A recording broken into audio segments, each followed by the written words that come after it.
Hey, what's up, people? We back, man. We here with a return guest, a friend of the show, man. Uh, he just dropped a new project. We're here to talk about it, find out some more things. We got to get his mic straight. It's been falling over and tipping over a little bit, but Still tipping on fofos. still tipping on four fold. And that right there is Mr. Vontay Galaxy, man. Let's welcome him to the show. Yes, sir. Yes, sir. Yes, sir. Yeah. Well, what's going on with you, my brother? Dude, feeling pretty good, man. It's good to be back. I can't lie. It's very nice. We done I see y'all got this place nice and everything's like well lit up. Last time we was at Big J CBD, so it was like a super dark background. So super dark, super low tech, but yeah, we trying to get things right over here, man. We trying to. It's a step-by-step process. But you just dropped a new project though, man. Yes, sir. Yes, sir. I dropped the 254 mixtape. It was me. I think it was in the features. I was looking back. I keep playing it honestly, but you forget it sometimes. But yeah, it was just me and the producers, man. Me, King IU, Nicholas Whips, and I think Kimchi like co-produced on some stuff. But it was great, man. We had a good time. I can't lie. This project was supposed to come out a little bit earlier, but I think it took the right amount of time to come out and like present the right amount of results. So yeah. What was the problem with it dropping? So it's kind of a good news situation. So last year, my goal was to drop a whole bunch of short mixtapes. I feel like it was on some Wayne type mixtape drop, just, get a lot of music out there. And then one of my homies, it's crazy. On a side note, two of my friends in the same week that I respected music told me that I could do some Lil Wayne type things and just drop mixtapes. They told me like, you're the kind of artist people would appreciate that. And on that, like some currency type stuff too. So I was like trying to be consistent. So I think I had dropped 3 in a couple months. Like I think 3 in 6 months or 3 in 8 months. Okay. And this was going to be the 4th in like 10 months. So it was going to be 6 songs originally, 6 or 7. And so I was having everything done. And then my manager was like, hey man, Live Mixtapes and Chop Stars in Holly Grove was doing a contest to see who they can give like a $5,000 promo deal with the project to help them out. Right. So I go and do that. I do it. There's like us and like probably a couple other dozen artists in there in the room. We all perform. I win. They pick 3 people. I'm one of the 3. So I'm like, okay. And then I had planned to make that the project after this one. Cause I was just like, okay, I'm just going to make it something new. You know what I'm saying? Yeah. But then they had reached out to me when I was I think I was going on the way to my grandmother's birthday. And one of the guys was like, hey, do you have anything else coming out? I was like, yeah, I have this project I'm finna drop. And they're like, we're looking for some more people to kind of like get behind and produce, just kind of, I guess, fill out more of Live Mixtapes roster, something of that nature, whatever was going on. So we talked we'll have a little deal, you know what I'm saying? A little distribution deal. Right. So, but their thing was they wanted more songs on the project. It's like an actual mixtape. I was dropping, there's EPs, LPs, and, mixtapes and albums. A lot of people you see them, but I don't think a lot of people know there's supposed to be a difference. So I was dropping a lot of EPs and LPs, but they wanted actual mixtape length. So taking more time, making more songs. And then I can't lie, we honestly had to wait because the original cover art, shout out to my manager for putting that together, wasn't supposed to be the cover art or the name. But we had paid someone we saw online, which, he was supposed to give us like a live motion cover art. And, we got the deal, yada, yada, yada. So he keeps saying it's going to take about a month. Month goes by, no response. 2 months goes by. At this point, we're still kind of working towards the stuff with like Live Mixtapes. Right. So we're kind of not too much rushing this because we know we'll still have this going on. And then pretty much like another month goes by, no response. He tells us it's done. It's just waiting to get emailed. What? And then he said, I'm sorry, my grandma died. I'm not really doing my grandma, my aunt died. I'm focusing on that. At this point, I'm sorry for that. Like I'm a grandma's baby. Like, but it's like, we wouldn't have to worry about this if you had just gave me the project before it was due. or when, before 3 months had passed. He told me it was going to be a month. So, but so going through that. Y'all had already paid him already? Yes, we paid him up front. Oh, you got me fucked up, bro. Like, so the thing is, and you know, people always doing deals. Like, you can always catch, hey, by the way, you can catch any videographer, usually any graphic designer, catch them on like the 25th to the 31st. You'll always find a deal. That really anybody, because they're trying to get rent paid. So they were just like, hey, that's good advice. Usually it's $1,000, but we'll give you 2 for, I think it was 500. You know, it was like a last end of the month, first of the month type deal. So we grabbed that because usually he charges like a rack, I was told. But yeah, he just ended up taking the money and never giving us nothing, and then saying he gave it to us. How did he say he gave it to you? He said, I sent it to y'all through email, asked him for his email. We literally sent him a screenshot of like us typing his email into the browser, you know what I'm saying, into the email. Yeah. And it's like, yeah, we have nothing from you at all. And he just kept the money? Yeah, it's just, y'all know where he live in like Michigan or Montana or Idaho or Yukon. I don't know. He don't live in Texas. We would figure he don't live nowhere in the South. We looked into that. God damn, bro. Yeah, bro. I'm gonna have to try and find a way, bro. That got me kind of heated right now. I wasn't even involved in this shit, bro. That's crazy, dude. Yeah. People, man. But okay. I see the stepping stones I have to go through to try and get it out or whatever. So why this name though? So really 254 is my area code, man. I love my area code. Yeah, it's my area code. Almost a zip code. My zip code 76549 West up, Willow Springs. Shout out to your boy. You know what I'm saying? For sure. But 254 is the area code, man. And like if you really from the K, so like I'm from Killeen, but 254 is also like Harker Heights, Cove, a little bit of Waco, and all that kind of Central Texas area. So if you know 254, we claim it super hard. Like Killeen, especially, we go hard, bro. Like and you can catch it. If you know somebody from Killeen at around 254, check your time. Like, you'll see people just tweeting 254. Like, yeah, we go hard for the city. So it was supposed to be like somewhat of an homage to the city, but and just kind of showing like what we could do with the time signature and the time stamp and just things of that nature. Originally, because you know things always change, it was supposed to be called Scout Team Dreams. That was originally the mixtape name, and it kind of goes into when you was playing sports, like well, at least at Ellison, coach would be like, you know, you play scout team, you know, like I was a sophomore on varsity, so I'm playing scout team like half the year, obviously, right. And then after a while, you're gonna know the play. You're gonna read the play pretty obviously. You know what I'm saying? Are you just playing what they tell you to do?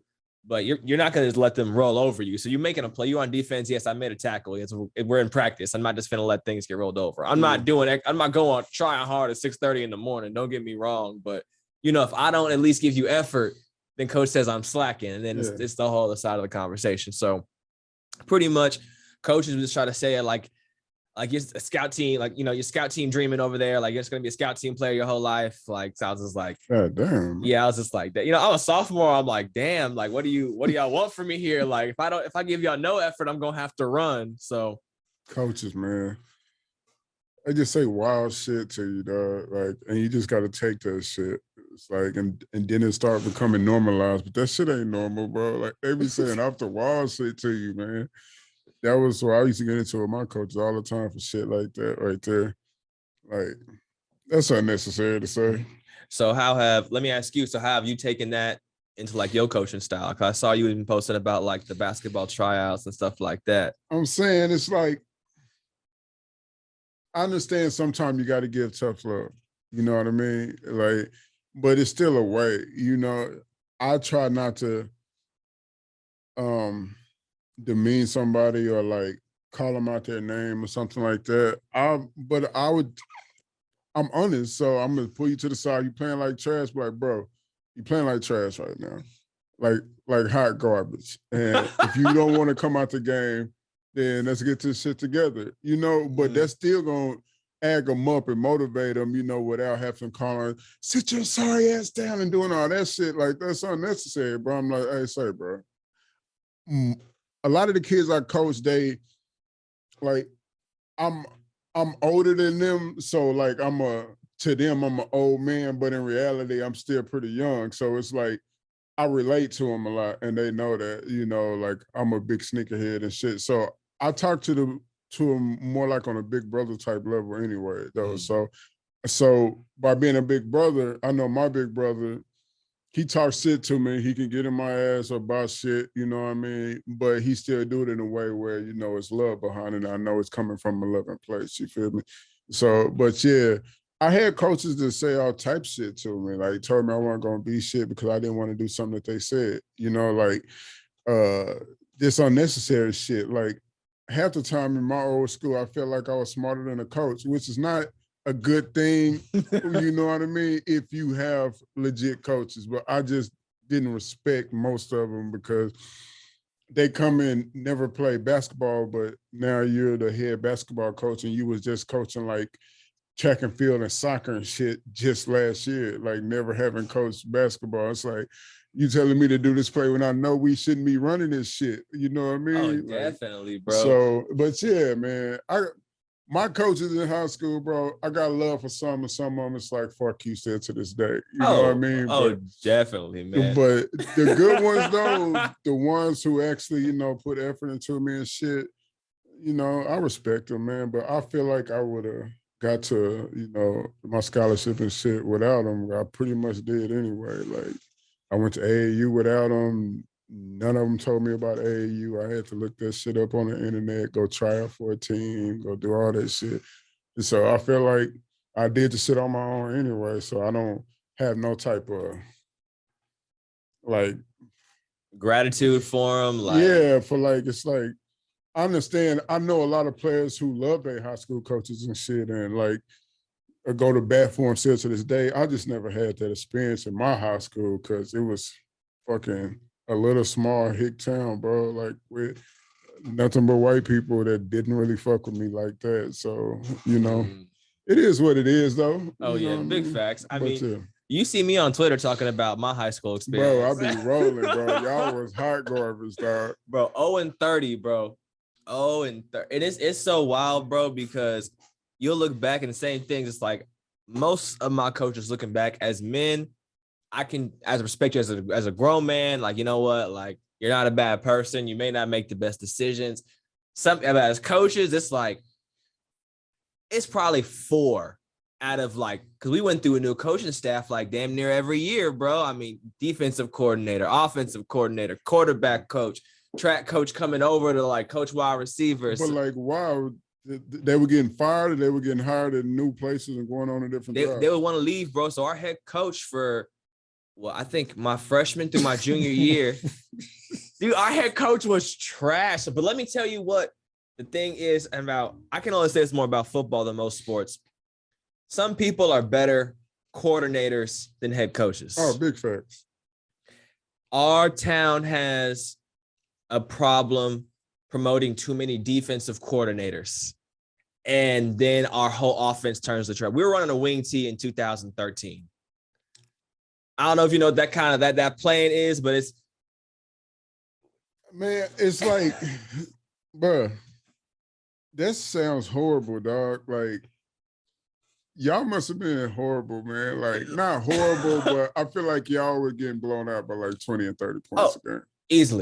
Easily, bro. Easily 20 points. And like, it wasn't even, and the sad part is when you see talent, it's like, something's like not clicking. Like, you ever try to start your car up and you hear it like kind of get there and then just fall short? And that's like the worst feeling ever because you kind of got hope. Yeah, like, God damn it. Yeah, I feel that. Yeah, that's crazy, bro.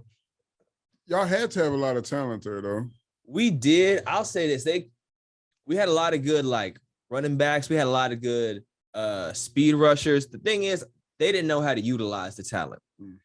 And so if you look up Ellison, like the high school itself, it's usually like top, I'll say it's like 50. I think it's top 50 to 100, like one of the most athletic or like dominantly schools in Texas.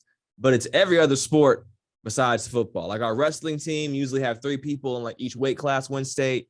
Basketball usually goes 2 rounds deep in the playoffs. Baseball 2 or 3 rounds deep in the playoffs. Like the girls volley, all like the sports itself. Our golf team, our bowling team wins state like every year. Like every other thing but the football is good. So they kind of get the bowling skills. team on your school? Bro, our bowling team goes hard. They went state. Like I think didn't like know 4 they years ago. had that, dude. And Since when? Forever? They've had it. I mean, God, since before I got to high school, and then I know they still have it now, and they've had it before. But it'll be like they don't really tell you about it. You kind of got to know. So like my homie who actually quit football, this guy was like 6'5" and as like a 7th grader. He was huge, bro. Shout out to my homie Eric Thomas. I don't know if you know what I'm saying, but I don't know what he's doing right now. I ain't seen him since then, but shout out to him. But that dude could bowl, bro. Like he had like the old school like Globetrotter basketball bowling ball. Right. And bro, he was crazy with it. And they won state like a lot. Wrestling, they won state. Dude, it was crazy, man. But I think it was too. It's a lack of leadership and lack of trust in leadership. And just, you talk about having an IQ for a sport. You got to have to, nothing's wrong with knowing, if you know what you're talking about, that's great. Knowing that you should my coach should know more than I do and realizing they didn't is a crazy feeling because you're like, oh, snap. Like we fucked, bro. Like that'd be wild, dog. Like just that moment of truth, like fuck, bro. We not going nowhere this year. Like night one in state was one of my like saddest things, and how I still regret to this day. In basketball, we definitely should have won state, especially my senior year. My junior year team was probably even better than that, but our coaching was just so mediocre to trash. Like the talent wouldn't overtake. We had the talent to go to state and win state. Like the team we lost to my senior year, bro, in basketball. In football, we were, good, but it wasn't like we didn't never think we was gonna go to state. We just didn't have a quarterback for that. But basketball was something we was like, oh yeah, man, we finna run the table on these boys, like easy. But then our head coach, he left because his son graduated high school the year before, and he went to Texas A&M to go hoop.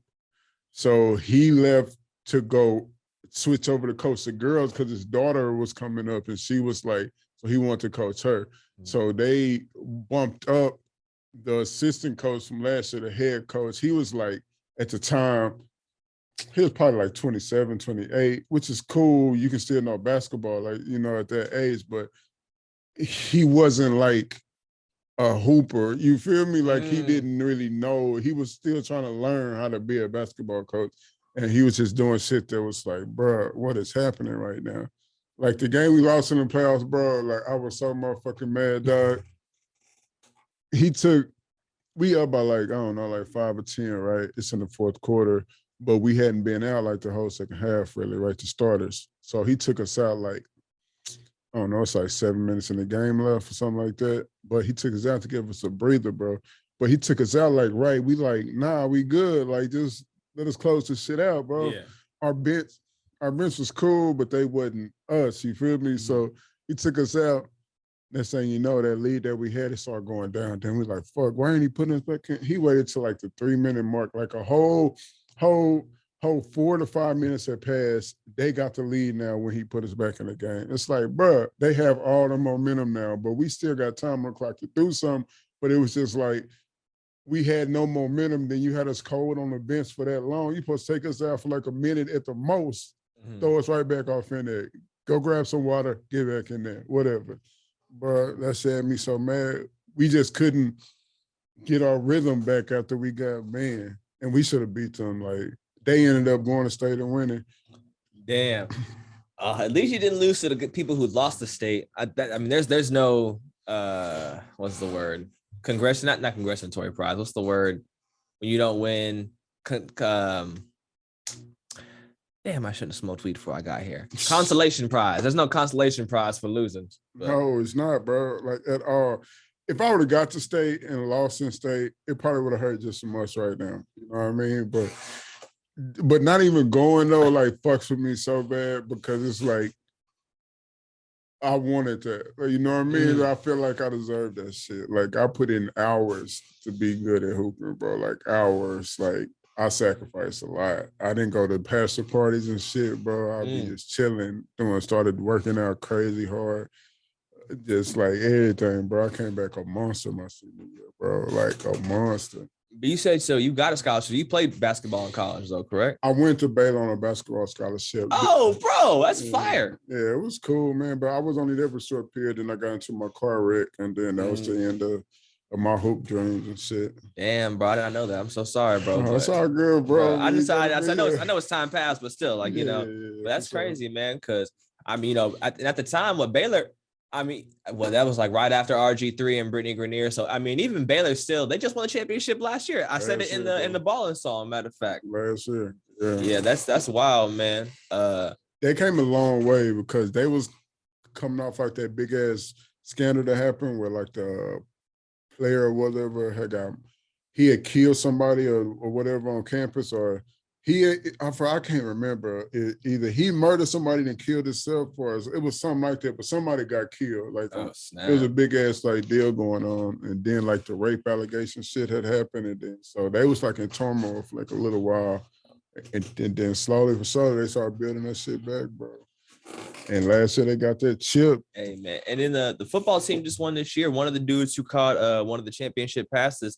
He from Shoemakers, one of another high school in our town. Killeen, so like Shoemakers, they was like gray and blue, right? Yeah, the Gray Wolves, man. They cool. You ate their ass up in high school. What's it?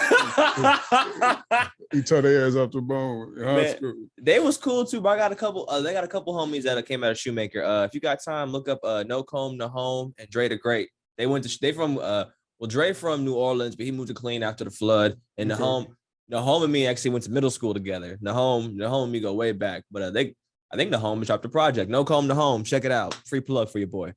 No Comb or no. What are you saying, bro? His name. What are you saying? So I don't know if it's still this, but it used to be No Comb, Nahome.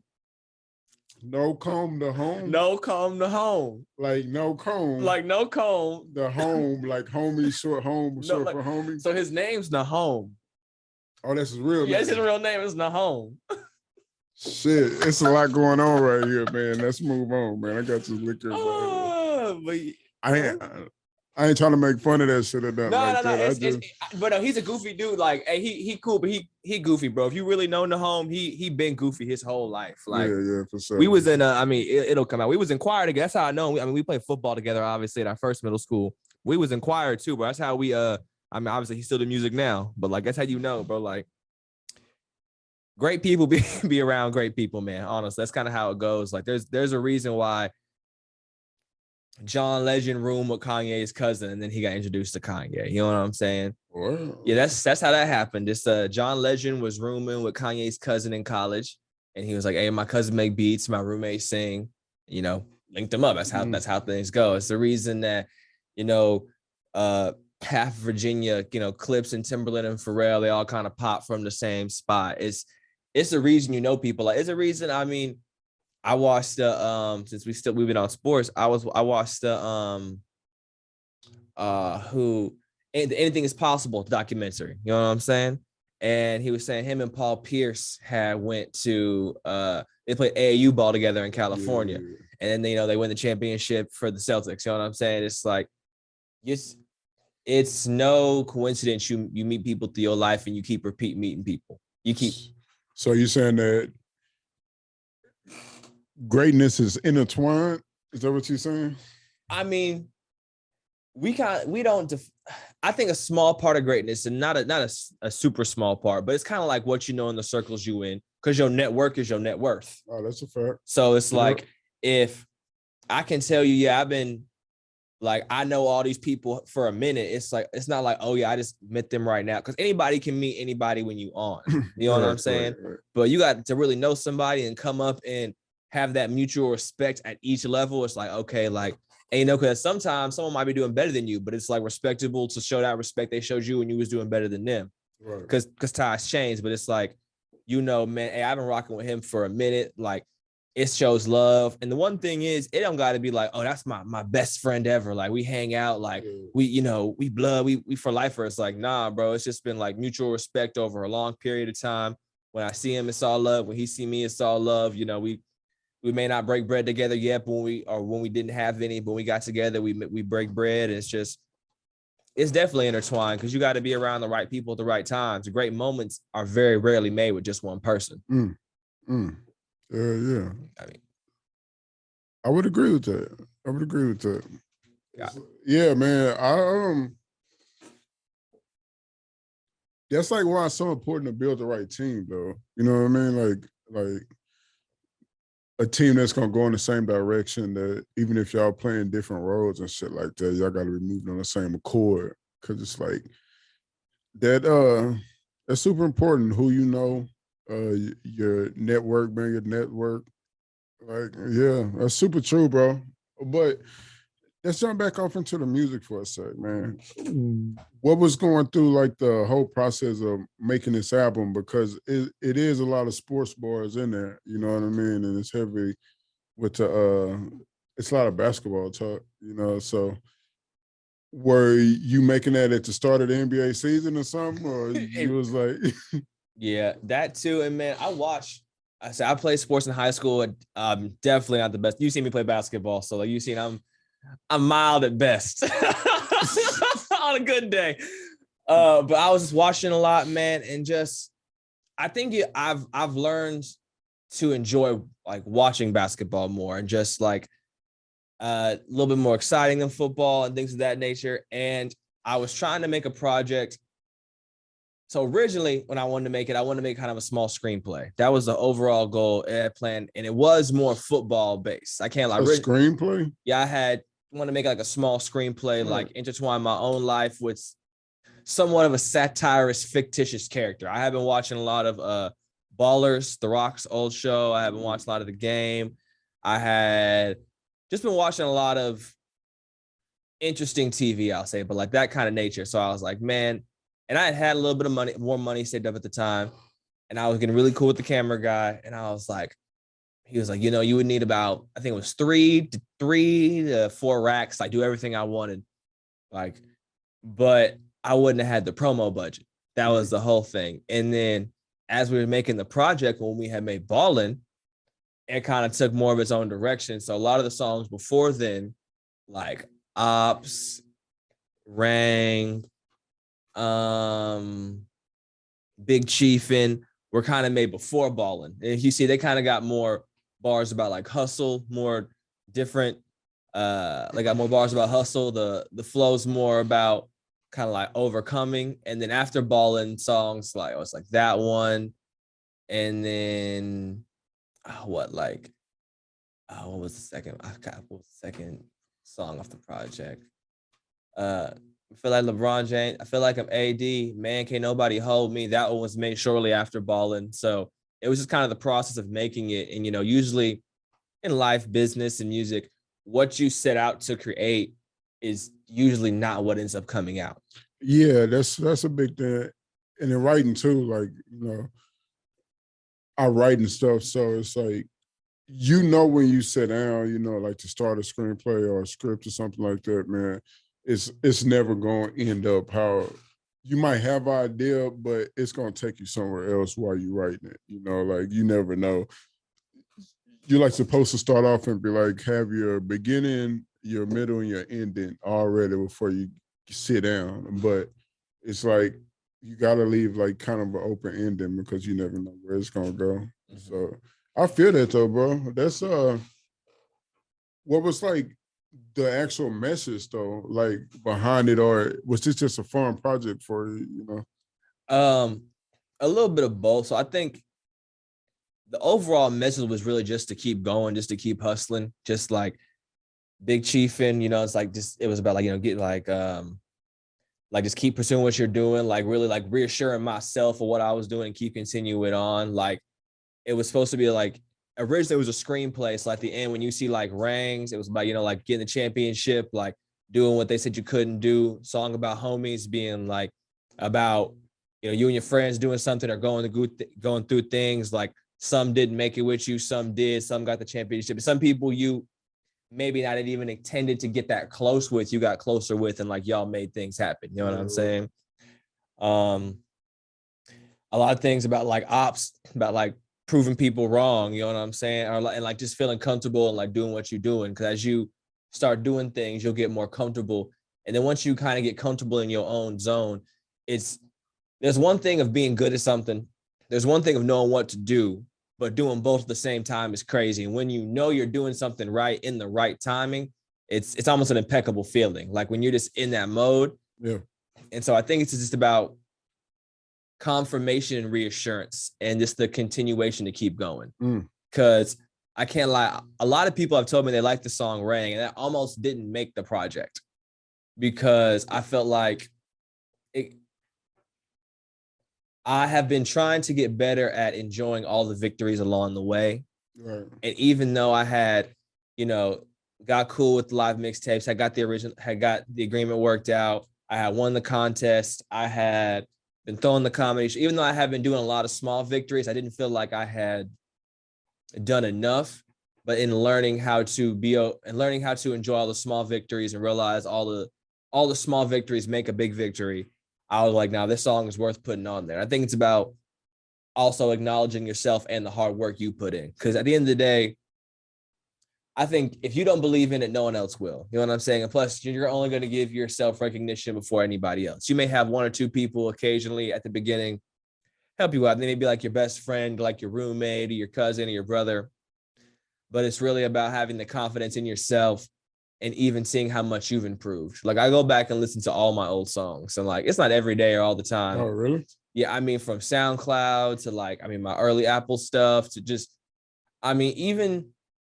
there's even tracks I made in high school that are like, oh, why though?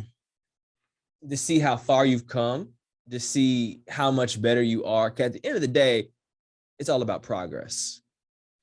Like if you get 1% better every day for you, you got 365% better. Facts. And so you got to recognize how far you've come in yourself, how you would do things, not even say like big differently, but I hear an old song, let's say from like 2017, I'll be like, oh man, if I had just took a breath more there or had a better engineer or just had a better beat, you know what I'm saying? Because especially with the engineer and like the producer, man, because the first guy I was going to, he was solid for the time. I mean, he was like 2 years older than me. You know what I'm saying? He had everything and just like, he had like a 2-bedroom apartment. The studio was in the other room. It was nothing too fancy. You know what I'm saying? It was just what it was. It was $20 an hour. That's what it was, Yeah. And just being like, man, had I had more connections. And then he was like, I remember after a while, he was like, another YouTube beat. Cause at the time, I didn't even know any producers to make beats. So all I would get was YouTube beats. And, I wasn't paying for them. So I was just like downloading looking for all the free ones or like little stuff like that. So just seeing the growth and just seeing how far you've come. And then just, at least for me, I know for music, I've always been good at it. You know what I'm saying? Before I could always, freestyle any lunch session, any gym session. Like I was always doing that. Like I feel like I was the best freestyler in Killeen. I don't care what nobody can say. Any rap session I went to, any school lunch thing, like I'm killing it. Like niggas didn't want to go after me. Like people would be like, I can't even get on this beat no more. You know what I'm saying? Like, right. But it's just to let yourself know how far you've come. And it's like game film. You got to always look back and be like, okay, what could I have done better? What have I improved on? Because we lifting weights every day.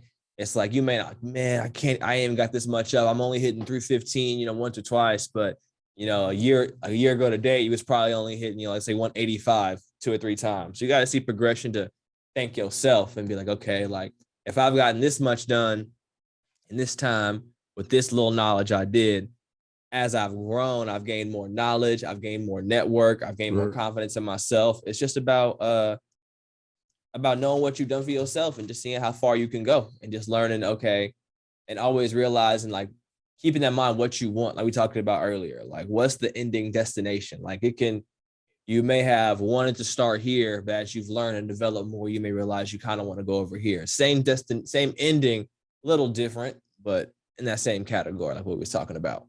Right. That's dope though, man. That's dope. Like, cause I hear that a lot of people don't like to hear their own stuff or their old stuff. You know what I mean?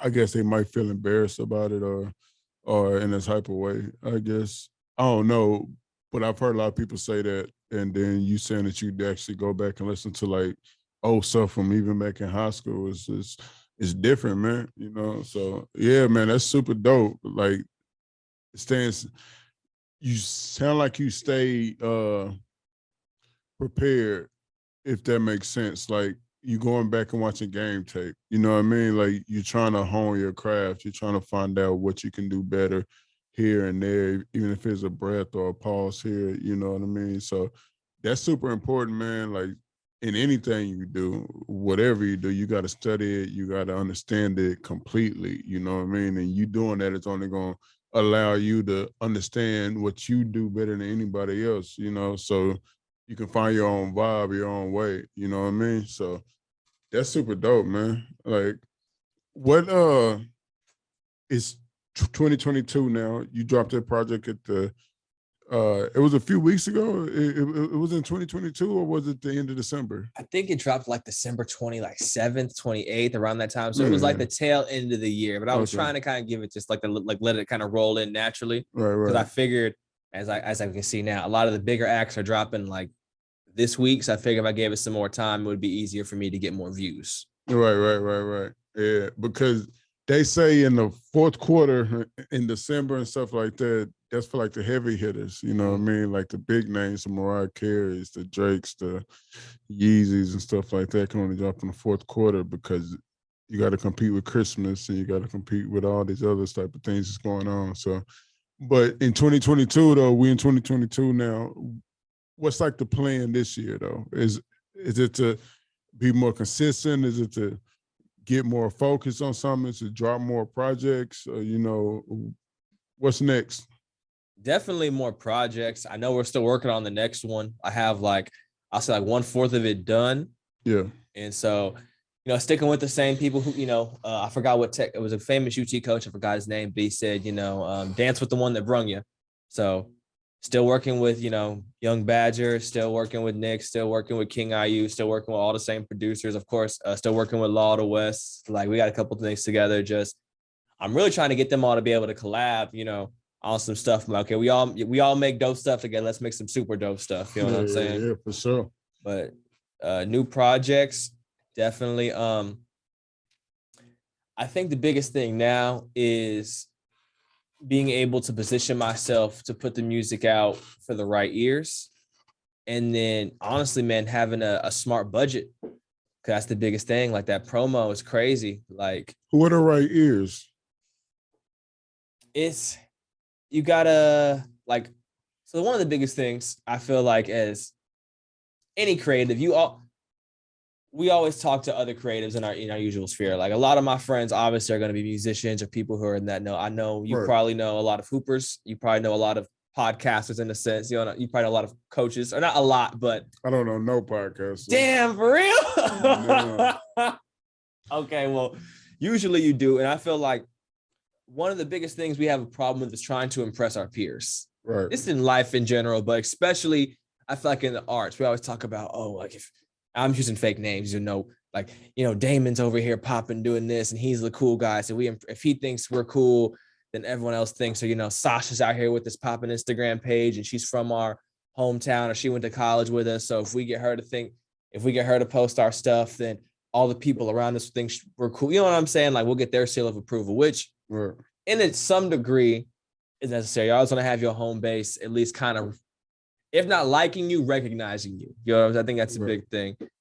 But just trying to get your music in front of like more fans, just like more of average people that don't really care for like finding new music, which is crazy. But I think that's a small reason of why I have started trying to just do other avenues that are related to music, but more entertainment based. Like doing your comedy and stuff like that? Yes. Like one of my biggest inspirations is like Master P. Like above all, like he's probably one.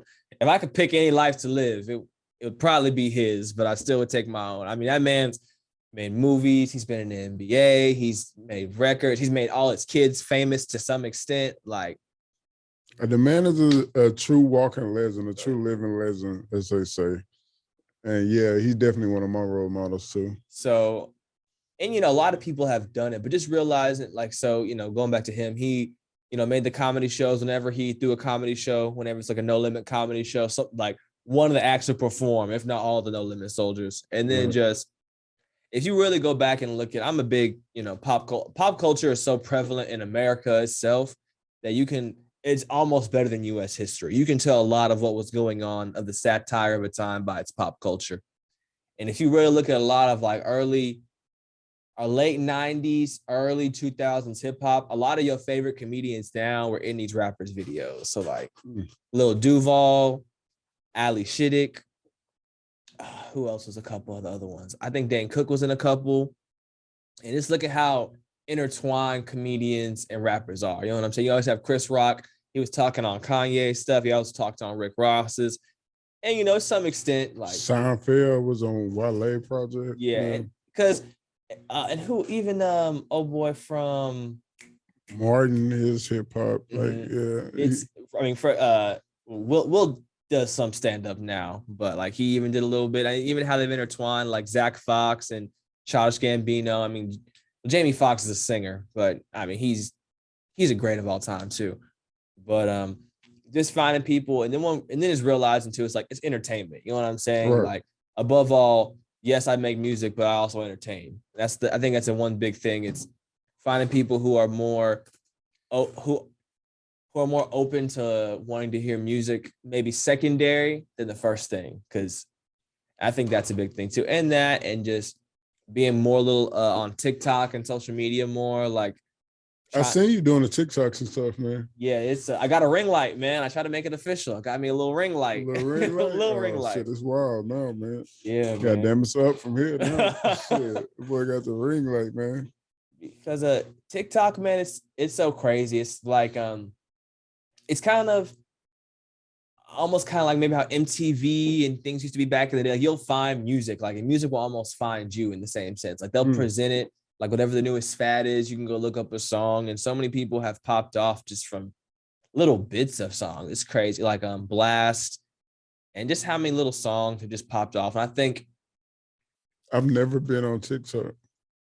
I just got on it like 6-7 months ago. It was the first app that I feel like I had to learn. I downloaded the app. I just haven't opened it. Like I wanted to see what it was about, but then I was like, it's just another thing I gotta post to, and I just like I already gotta do too much shit, bro. Like, yeah, Instagram is enough, man. I just don't like using social media because I don't like sharing profits. I want all traffic to go to my website. I don't want to have to use YouTube and Vimeo videos to post to my website, but to get a website where all of your stuff is just shown straight through you got to have like your own coders. You got to pay thousands of dollars to get a website built. Like, you can't just use like GoDaddy or some shit. You know what I mean? I think I'm loosening it. Like that's what I'm trying to get to. So hopefully like next year, the end of this year, early next year, I'll be able to get my website like built from scratch, like all the way up, and like with the code and everything. Cause I don't want to have to use social media no more. I don't want to have to use YouTube. I don't want to I understand having YouTube clips, like that's secondary. But I want the initial traffic to come straight through to my websites. I don't like having to use other platforms because it's like I could learn TikTok, right? I finally get that shit down, and then it's another app coming up. on sauce. And then it's like, what the fuck did I take these goddamn months trying to get this shit down packed, and now I gotta learn another one? Like, nah, all that shit is worried about kids, bro. Like the youth dictates what's popping, and every year there's a new freshman class coming into high school, and they are gonna be the it kids in 4 years that's making these trends, bro, or like getting this shit popping. So really, every 4 years we gotta recalibrate because it's the kids run this shit, like all of it, music, what's popping, whatever you think is popping right now. Some high school is what's making that shit popping. You know what I mean? Or colleges and universities. Like, it's that age group. So that's what, 14 to 21, I guess. Like that's the age group that's making the world cool. You feel me? So it's like, yeah. I just need my own shit. I I need my own app. I need my own thing. Exactly. I'm trying to get my own app built and all that shit. But I need my own coding, so I got to get my own coders, and you got to pay them, and that's just gonna cost thousands and thousands of dollars. So, but that's what I'm trying to get to, though. But yeah, the apps, I feel like if you good at the shit, do the shit. If it's an avenue for you to get to where you need to go, then do the shit. And I know it's a lot of benefits in it. You know, like, don't get it wrong. Mhm. I'm just making a conscious decision to, like, I'm just not trying to do all that. That's too many hours out of my day on social media when it's like, I didn't grow up in that era. You feel me? I grew up with technology, if that makes sense. So it's like, I was a kid when it was starting to come into, like, really get popping. And then I was like in college when it really got popping. And like now I'm grown when it's just normal now, you know what I mean? Like it's just steady going up, but it's like a normal up. Like we expect to see this shit, you know, like the next thing is VR and the whole metaverse. And that shit's gonna be, you know how crazy that shit gonna be, bro? I mean, I'm the in metaverse. Dude, I got an Oculus, bro. So I've been in the metaverse once or twice, dipped my toes into it. Bro, it's gonna be people like, bro, it's gonna be so wild, dog, because they gonna start, you gonna be able like to relive the shit. You know, like, okay, I'm gonna try to explain what I'm thinking. Okay, I'm listening. I'm all I ears. see the metaverse, right? To where, what was that? I was reading this book. It was this book I was reading. I can't remember the name of it right now, man, but God damn it, that messed me up. But it's exactly this, bro, right? They were living, it's kind of like Get Ready, Go, or Get Set, Go. That one movie that Steven Spielberg made, Ready, Set, Go. Or Ready something. Player One? Ready Player One. That's what it is. Okay. It's kind of like that, the book or whatever. But it was exactly like that, I guess. Mm-hmm. So people live in the metaverse or whatever, right? Mm-hmm. But they also have their own lives or whatever outside of it. But in this book that I was reading, it was like the metaverse and all that shit. It was super real. You feel me? So everybody was in it. Everybody logged on to it and shit like that. And then it was hired people that ran that shit, but they were like the government or whatever. So it's just like the movie, I guess, but it's a little bit different. But I'm gonna use the movie because everybody knows the movie. Okay. People are logging into this shit, right? You're gonna be able to have sex in that bitch.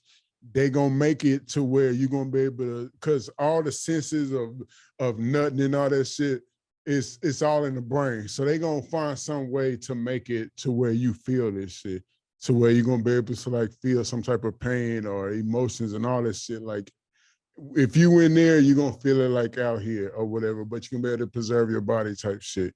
That's where we're going, bro. Have you seen this show? Do you have called Westworld on HBO Max? Yeah. I think that because I've seen Ready Player One. I can't lie. I've seen it when I was kind of high, all 3 times, I think it was. So like, but I have. It was a dope movie though. I have seen it, but I think Westworld's kind of what we're going to as well. And the metaverse thing is crazy. And one thing, I saw this quote, and I don't know who it was by, so I'm not going to say it was my quote, so no one can be like, I saw that on Twitter. But no, I saw it on Twitter too. That's why I'm saying it. It was like, the metaverse isn't a place. It's almost more of a time. Of a time? Like a time period. So, and I think it stuck with me because think about it. Expound. What do you mean? So we always say, remember when there was just VHS tapes? Like I remember having like my Pokemon, I remember having the Orange Rugrats on VHS. That was the time you had to rewind everything, Land Before Time, all those things, right? I used to love Land Before Time. That went hard, right? I took you back for a second. Yes. And then you got DVDs. It was like, it was a new time. I remember having computer games. I remember there was games specifically, and there still is, but like it was a disc. You had to put it in there. You had to put it in bitch, and that was a time period. And we look back like, oh, bro, remember that time? And then when it came to like CDs and DVD, even burning CDs is a time period. How old are you again? I'll be 26 here in like 2 or 3 weeks. I thought you were like 21, but okay. Now it makes sense though, because I'm like, is he living the same childhood as me? I thought I was a little bit older than him. I think it's I think it's the moisturizer due to my skin, bro. We're trying to look young out here. You know what I'm saying? But, you are young, bro. You oh, 26. What you that's mean? true. Yeah. I mean, hey, the metaverse got me thinking I'm older, bro.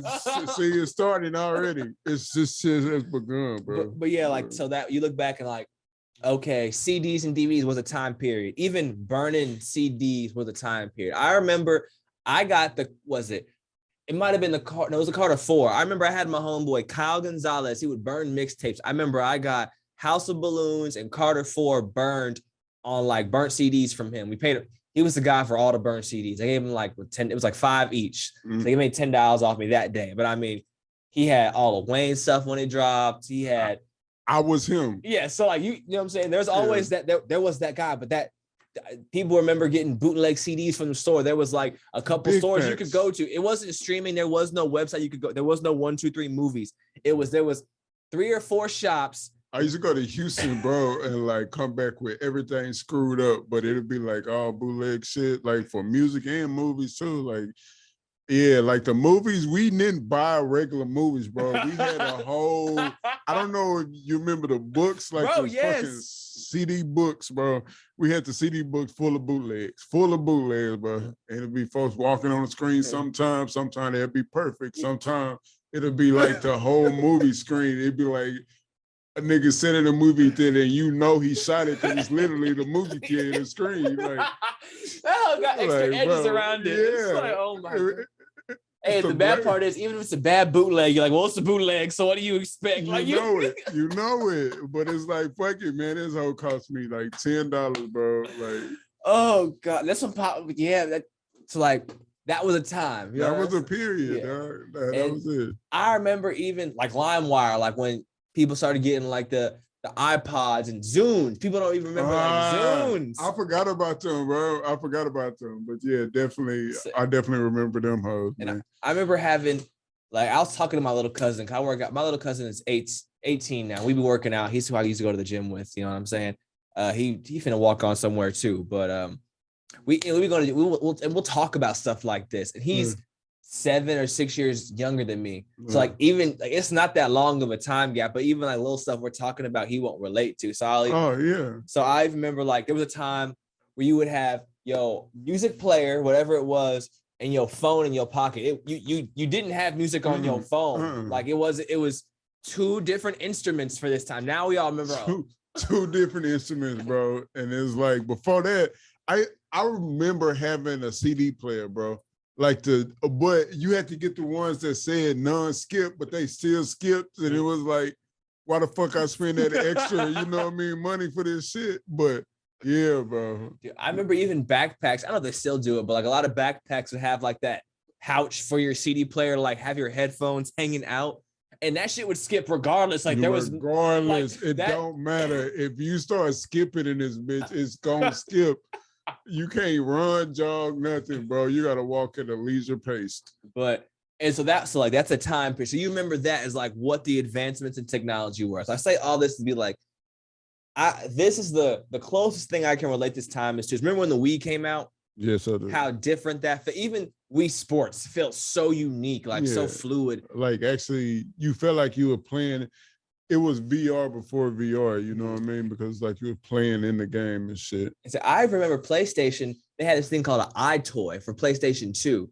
And it was like, it's a camera on like a little thing, with like a 2x2 of a PS2, and it had an iToy. It only had like 2 games, and it was nothing more than cleaning windows and like a slap fruit, like a basic Fruit Ninja. I mean, just like basic arcade games, right? But it was in like, I mean, I was in like basic Fruit Ninja. Like I was like 2nd or 3rd grade. So I mean, it was before the Wii even. This is back when the Nintendo 64, when boys didn't know you could have that part for the, not Nintendo 64, for the GameCube that could plug in to have your Game Boy games. I never had the GameCube. Man, I had that. That's probably one of my favorite game systems, but the GameCube was fire, bro. A lot of people said that, bro, but I was always PlayStation. I had Xbox for a minute though. I remember after the PS2, I went to Xbox. That was kind of my thing for a while. But I go anyway. So back to it's the timing. So it's like we are now in the VR time, like all this new land for crypto, all these NFTs. It's a time period, man. So we're gonna look back here because in 5 years it's gonna be old, right? It's gonna because keep in mind, even the Oculus I just got is like the 4th edition. But what you think is going? But this is what I'm saying. What do you think is going to like? I understand what you're saying. It's a time period. Like we ain't going back to the iPods and the Wii's and that medieval technology. Like that's crazy that we saying that, but it's like medieval technology now, right? Mm-hmm. What I'm saying is like the metaverse is the start. Oh yeah. To Ready Set Play or Ready Player One. Ready Player One. Sorry, Steven Spielberg, but yeah, man. I think this is the start, bro, because I was watching this fucking clip on Twitter the other day of this in Asia, some Asian country. I don't know which country or whatever, but it was an Asian dude. They was in like this shop or whatever. He was on a VR. He was fucking a girl in the game, but he was like doing it. He had the goggles on, but it was like real to him, I guess. He was fucking her like in public. You know what I mean?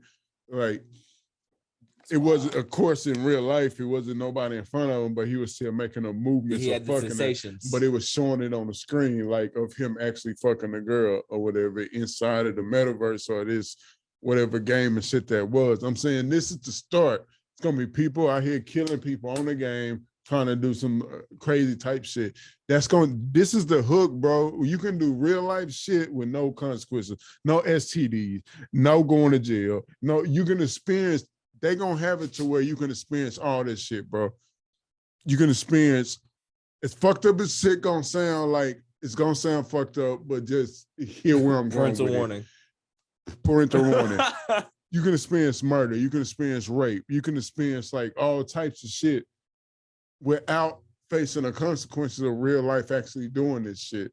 And I think people gonna get hooked to this, dog. Like, definitely. There's a lot of like OnlyFans fans that are going to be in this game. They're gonna find a way for where you can actually like go fuck people virtually or some shit. It's gonna be like the new OnlyFans type shit where you actually go, but it's your metaverse form. It's you, but you just put on a headset and you're going across the United States to go fuck some dude. You know what I mean? Or vice versa. Yeah. You know, so it's like this shit gonna get wild, bro. And when my daughter, who was just born, when she's like 10, it's gonna be different out here, bro. Like we gonna be in I don't know. I haven't been over to Japan and shit yet, but I'm planning on going. Like, I'm waiting on this COVID shit to, die down. I've been wanting to go for the last couple of years, but we've been in COVID for forever now. Facts. So I'm trying to go. But they technology and shit that they got over there, it's like, it's showing us what the future's gonna look like. You feel me? Like how they gonna have billboards and shit. It's not gonna be no motherfucking like no on the side of the street poster sign like a paper. It's not gonna be paper no more. It's gonna be like a TV. Like paper is literally gonna be, you can put that on a wall and it show like a TV, you feel me? Or you can like a newspaper, it's gonna be digital. Yeah, it's moving like Harry Potter used to do in the movies or something like that. Exactly, you know what I mean? Like it's gonna be like that. And man, bro, the metaverse is gonna change shit. Oh, it's already changing. I think it's just giving more possibilities, man. I've been playing like so many games into it. Like I said, I've been trying to get hip on the Oculus, bro. I played the boxing game for like 2 or 3 days straight. And that's cardio workout, but I'll be burning like 200 calories. Shout out to the Apple Watch telling me. That shit look dope, though. Dude, it's super fun. I can't lie. And I had to even watch, like, so I usually don't watch like streamer videos. That's not really what my forte. But I watched a couple, just try to find which games I should get. And it's crazy, man, like how the sensation feels, because you have the goggles and we all play something like this at arcade, I'm sure, but it's so different how it's going to change everything from like advertising to networking. It's almost like, I know it sounds true, like a Club Penguin, if everyone remember, or like Zwinky or whatever, all those little games used to go on, like interact like a virtual reality world. Now you're in the world, but even more, like you see your characters be there. You would see them on like a 2D screen, right. But now you are a character, and people are going to, and there's probably going to become a point, and we're somewhat at that satire of a point now where what you're doing online matters almost more than what you do in real life. It's basically blending together though. And that's my point. Like this shit is gonna really start to blend together like on a movie or some shit, bro. Like they gonna have real life and fake life, but make this shit find a way where you can go to work in the metaverse. Like you can actually clock in from an Oculus or some shit, you know?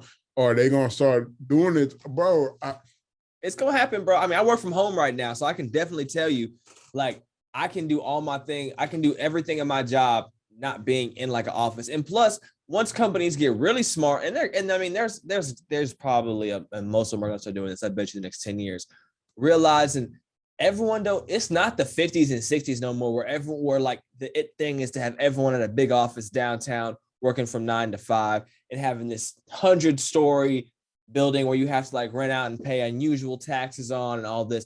If every one of your employees can just work from home, you just eliminated a whole like a lot of pollution, yeah. a lot of shit. Yeah, and then you've cut your bottom line so much more. And there's companies that are doing that, and you can tell. But I bet you, there's companies saying they want to go back, but there's someone up there like, y'all, give it 4 years. They're gonna be like, and they're gonna see like everyone can just work from home, and then eventually you get the Oculus. Like it's gonna happen for like fast food places and shit like that, but.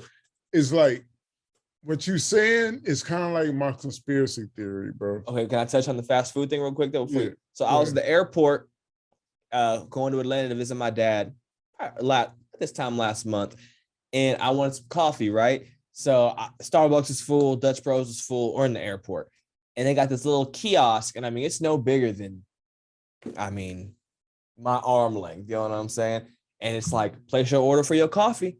I see where you're going with and this. So even fast food, I mean, and it sounds that Jimmy Neutron episode where he makes the whole place automatic, and it sounds far-fetched. The Jetsons, bro, it's literally the Jetsons. Like they used to literally hit a button to get all their food, bro.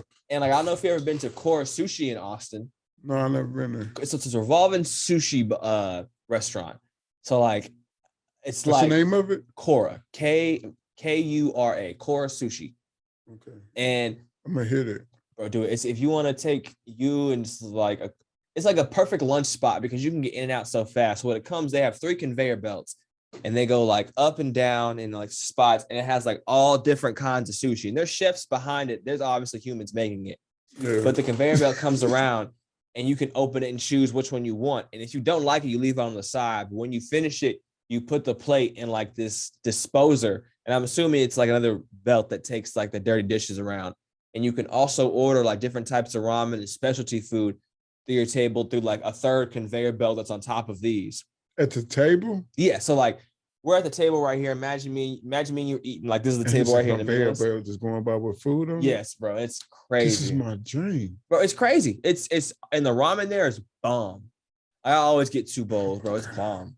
I fucking food on a conveyor belt. It's like my fantasy, bro. Just lay in bed and just have treats and shit just scroll past me while I'm smoking a blunt. Bro, like, bro, that shit is like, I'm going to this place, dude. But I promise you, and I think they're so like they come like 3 to 4 pieces of sushi on a plate, and each plate's like $1.50 to like $2.50. So that's how they get you. So you can get 4 or 5 plates and be solid. But I mean, they give you drinks. It's not like I've never got alcohol there. I'm a social drinker. I must say, I usually don't drink to eat unless it's like a football game or like when I went to the Cowboys game, I obviously drank. But right. But bro, it's dope. I promise you. You'll be in and out of there in about less than an hour. I'm gonna be real with you because you're gonna want to eat. You're gonna get all the food, like kind of like a buffet. You get how much you want right there, and it comes to you. And you're going to chill, drink, you get a sake bomb if you want. You know what I'm saying? And be like, I like a good sake bomb. Sake! Right. Bro, that's wild, though. But that's my conspiracy theory, though. To actually like, I think all the jobs and shit, COVID and all of that, I don't know if I should go into this right now, bro. Go into it right now. I don't know, man. All right, fuck it, man. At least give me like a smidgen so me and the audience can like ponder on it. So when I come back a 3rd time, we can go deeper on it. All right, fuck it. I feel like COVID, bro, it's a plan behind this shit, right? Okay. I've heard too many different things and read too many different stories where they've been on about COVID, like being on about this shit for years. I feel like this shit was released in a way to, one, it's multiple reasons why they did it, I believe, but I'm just gonna say like my top three. Okay. One, population control. Okay. It's going quick way to knock off the week and go ahead and get some of the numbers down and shit like that. You lose a couple million and shit. Fair enough. You know. Two.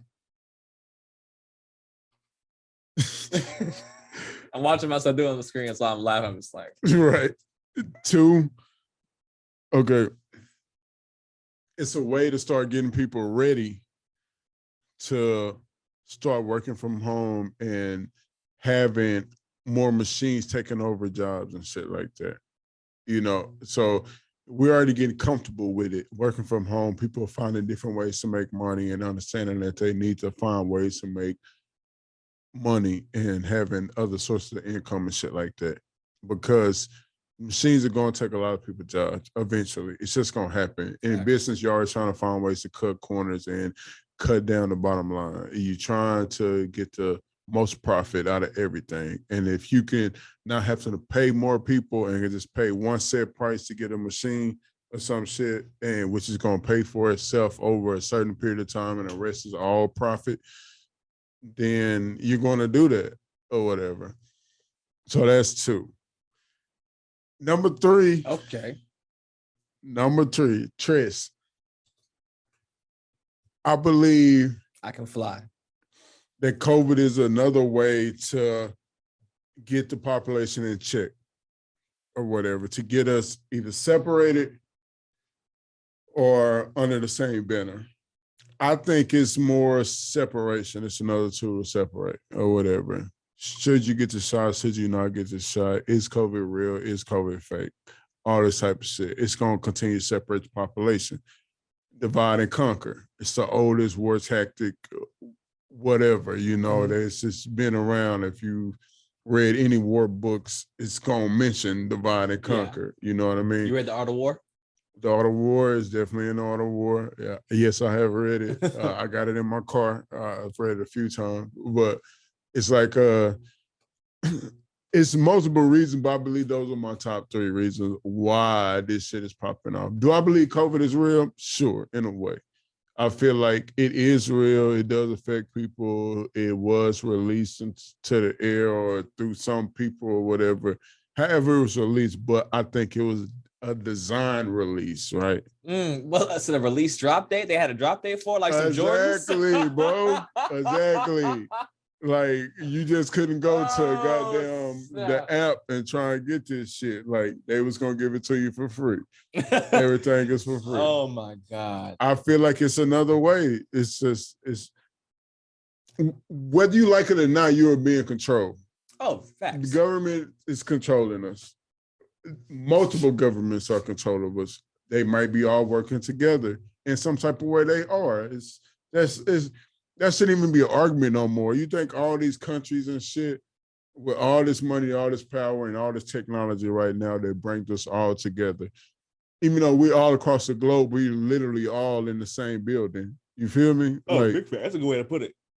Exactly. So it's like, you think they not together too? You feel me? I think world. Have you ever read the book 1984?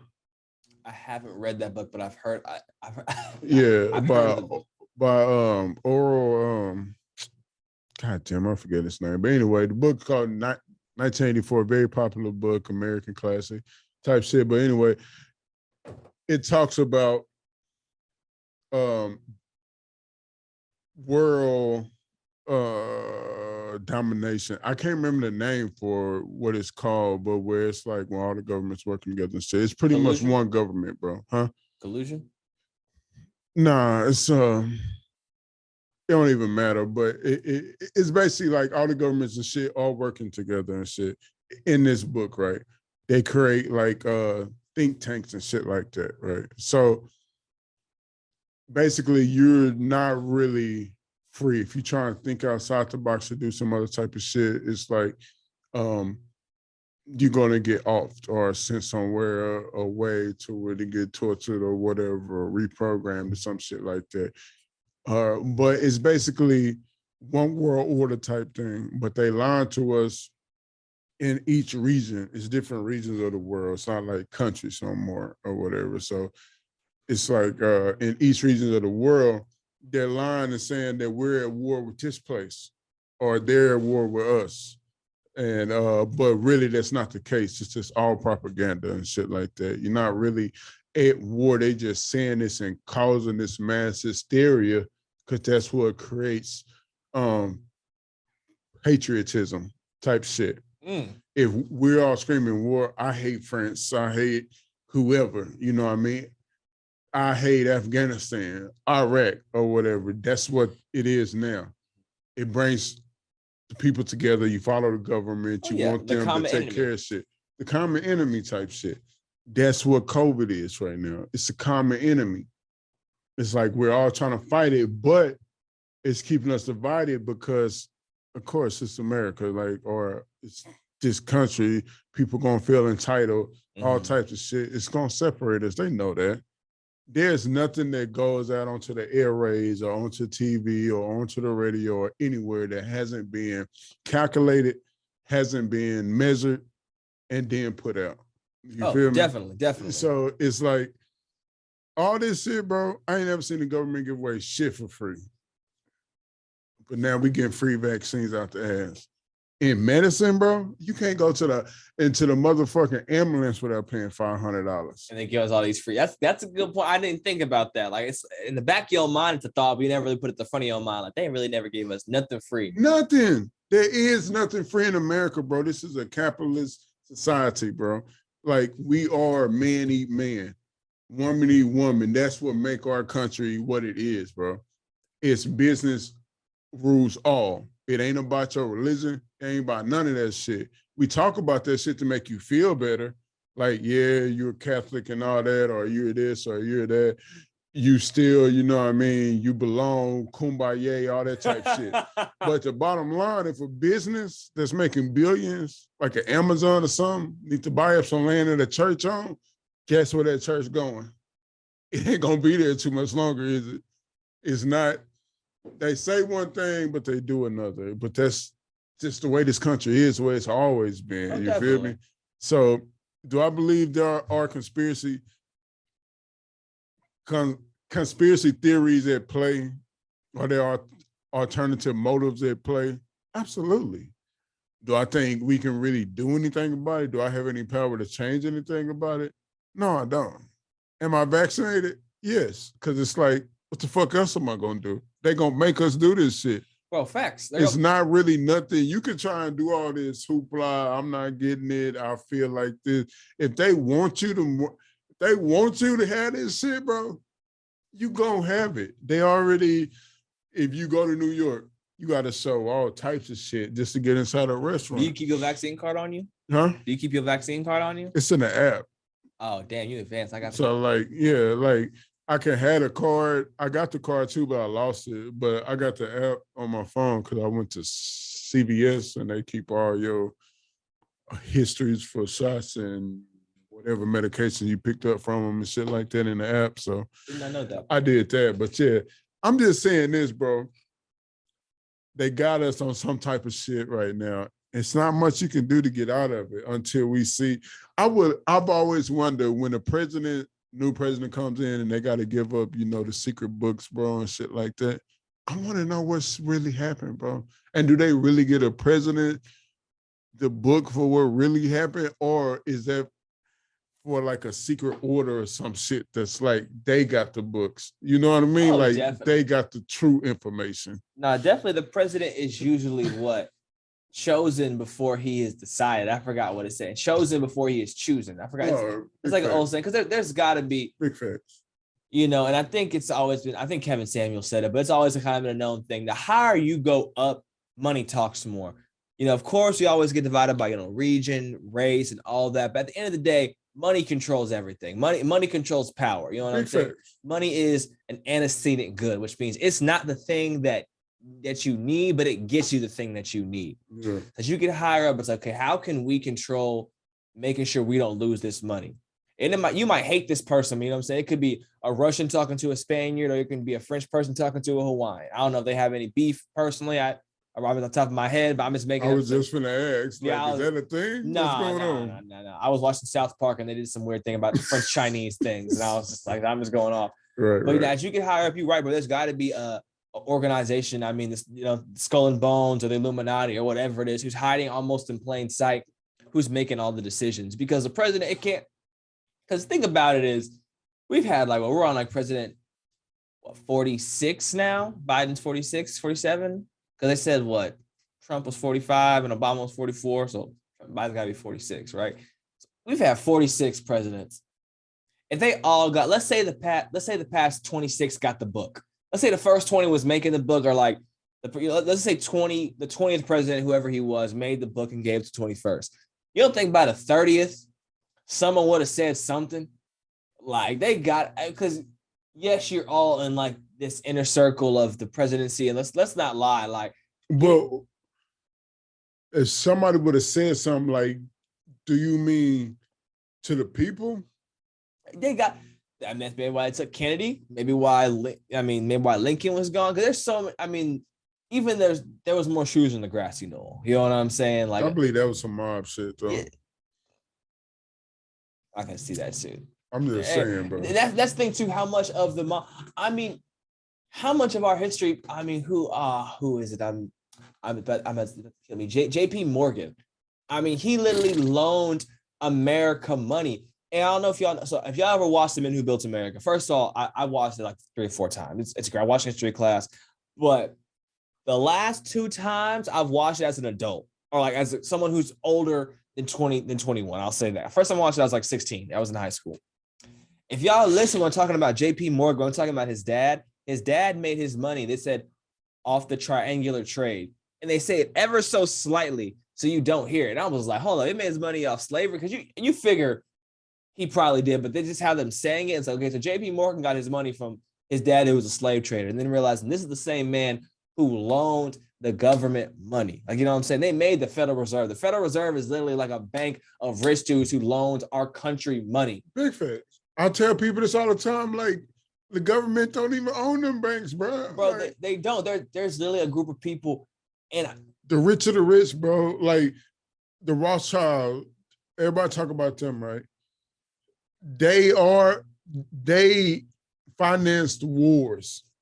They loaned the banks money. They loaned the government money. They have meetings, and I've heard, I don't know Rothschild, but I've been told, and then they talk about a lot. There's meetings they have to have with not the UN specifically, but delegates of that to see how much money they can spend of theirs each year in each country, so it don't throw off the balance of power. Yes, bro, that thing is what. And you know what? There's one other thing. I got on a TikTok going back. TikTok gets you on a wild bunny hole, but that they say there's 8 to 10 families who have found in the United States, and there's one of them that was the Bundys. And they say that's the reason they think Ted Bundy was able to get away from the cops so long, because they were using some of his killings as sacrificial, or as a sacrifices for some weird type of stuff, bro. The Bundys have money? Yeah, his families have money. The actual Bundys, they allowed him to be a cover up for all his stuff. I believe it, bro. And it's because too, it's always I was told this quote, and it was nonfiction. Fiction is really everything getting you ready for nonfiction. You know what I'm saying? The real life is always crazier than fiction. And how you see things and how it comes to life, it's that's just this movie we saw 20 years ago. It's no, they had it back then. They were just getting you used to it and thinking oh, it can't be real, to thinking they've come far enough that they got the inspiration 20 years ago. They had it back then. All the technology, we don't, it's America specifically, I can't talk about other countries, but all our technology comes from our government. Our government has had all this stuff for more than 20 years. Bro, I tell niggas this all the time, bro.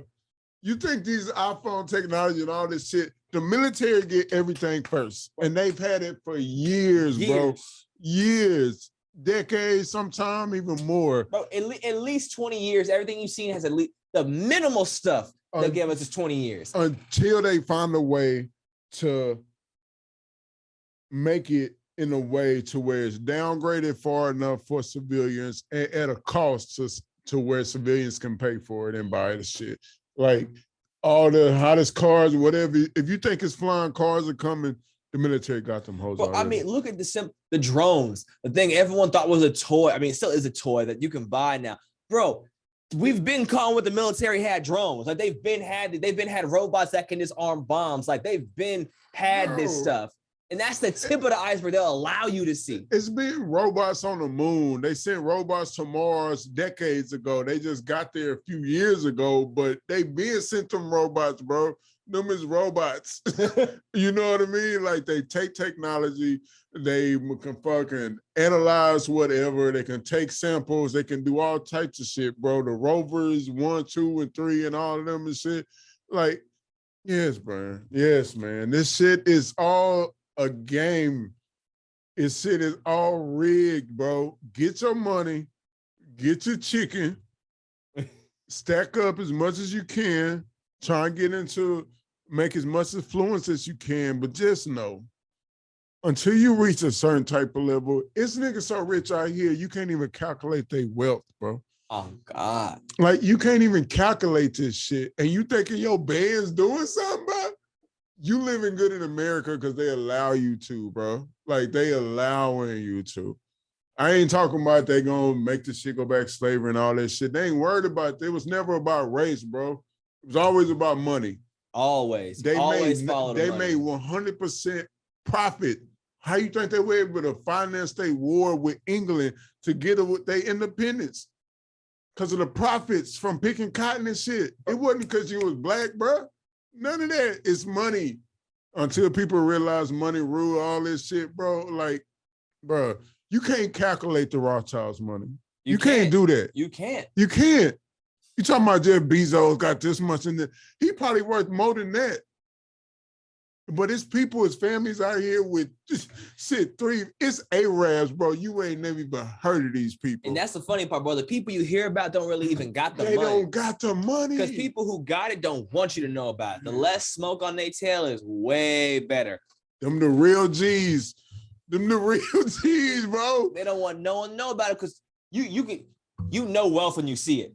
Wayne said it the best. G's moving silence like lasagna. You don't hear from them, man.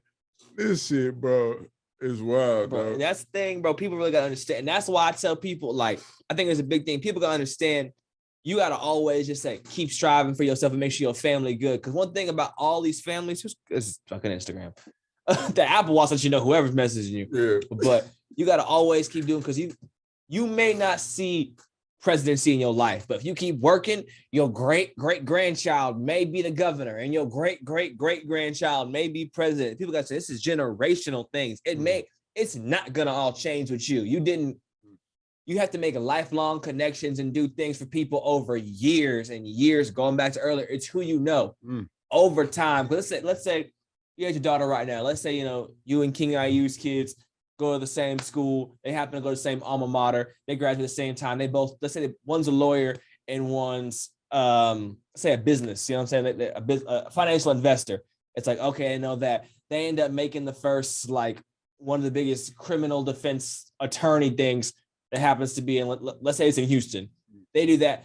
They have kids. Let's say they had this for 30 or 40 years. Now their kids are like all the private schools doing all that. Their kids are getting like, let's say one happens to ball, one happens to go, like, so one goes, let's say, what's Villanova, and then one happens just to, you have to keep building things up and up. You have to, bro. It's like, here's the way I think about it, right?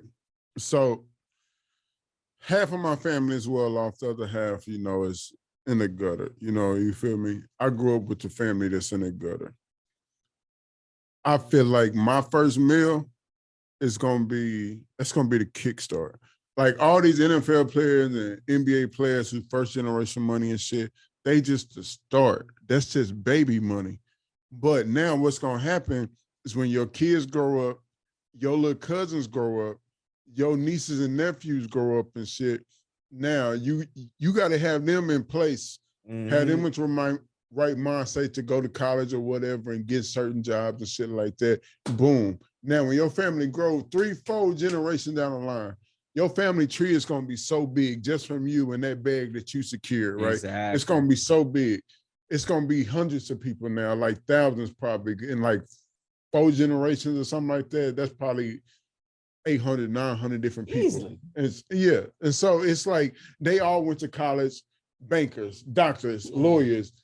That's what we competing with as Black people in this country and shit like that, where our ancestors started from slavery and Jim Crow and all that type of shit. We competing with white families that, and that's the thing I'll be trying to get my white homies and shit to see and all that type of shit. It's like, yeah, we get it. Like now it's cool or whatever. It's much better. I'm not saying it's great right now, but it's much better than my parents or my grandparents or great-grandparents had it. By far, we're not arguing that shit, bro. But it's like this. We starting from a position to where it's like, your great-great-grandparents or whatever, right? They started getting the bag. They got the GI Bill and all that shit when my grandparents couldn't get that, even though they served in the military, went to the same wars and fought just as hard and all that type shit, right? They couldn't get the house and the land and shit that was granted to them. The fair housing is huge. That created a lot of wealth in white society and shit, right? We didn't get all that. Y'all got to benefit from that. The grandkids, great-grandkids, you got to go to private schools. Y'all friends and their friends or whatever got to go to college and became bankers and lawyers and doctors and all, and people of influence in society as society standards sees them, as we see them in society and shit like that. Doctors and lawyers always held like on a different type of pedestal, you know what I mean? Somebody that works at Walmart or some shit like that. And they got learn different information like bankers and all those people in those type of worlds and banking and financing world and investing world and stuff like that and brokers and all of that. White collar workers. White collar. That's what they grew up into. Boom. You got 1 generation, 2 generations, 3 generations, 4 generations all doing that. Now all your cousins, all your cousins, all your nieces and nephews, all your homies and shit, they all got parents of people in influence from 3-4 generations on. Y'all money different. The way y'all see y'all wealth is different. It ain't about just getting a paycheck now. We talking about the wealth. You might be making this amount right now, but when your folks die, they're going to leave you with certain other bag that's probably going to be passed down to your kids on top of your bag that you already getting. And half the time, and I got homies just like this, and you'll have to tell them, it's like, they'll even be having like a minimal job and they'll want to like open a business. They got family money to help them even open it. Yes. You'll have a homie, let's say a cook. He's like, bro, I've been wanting to cook they'll have been like a cook at 3 or 4 restaurants. They're a relatively good cook. Let's say they're above average cook. Let's say a B+ cook.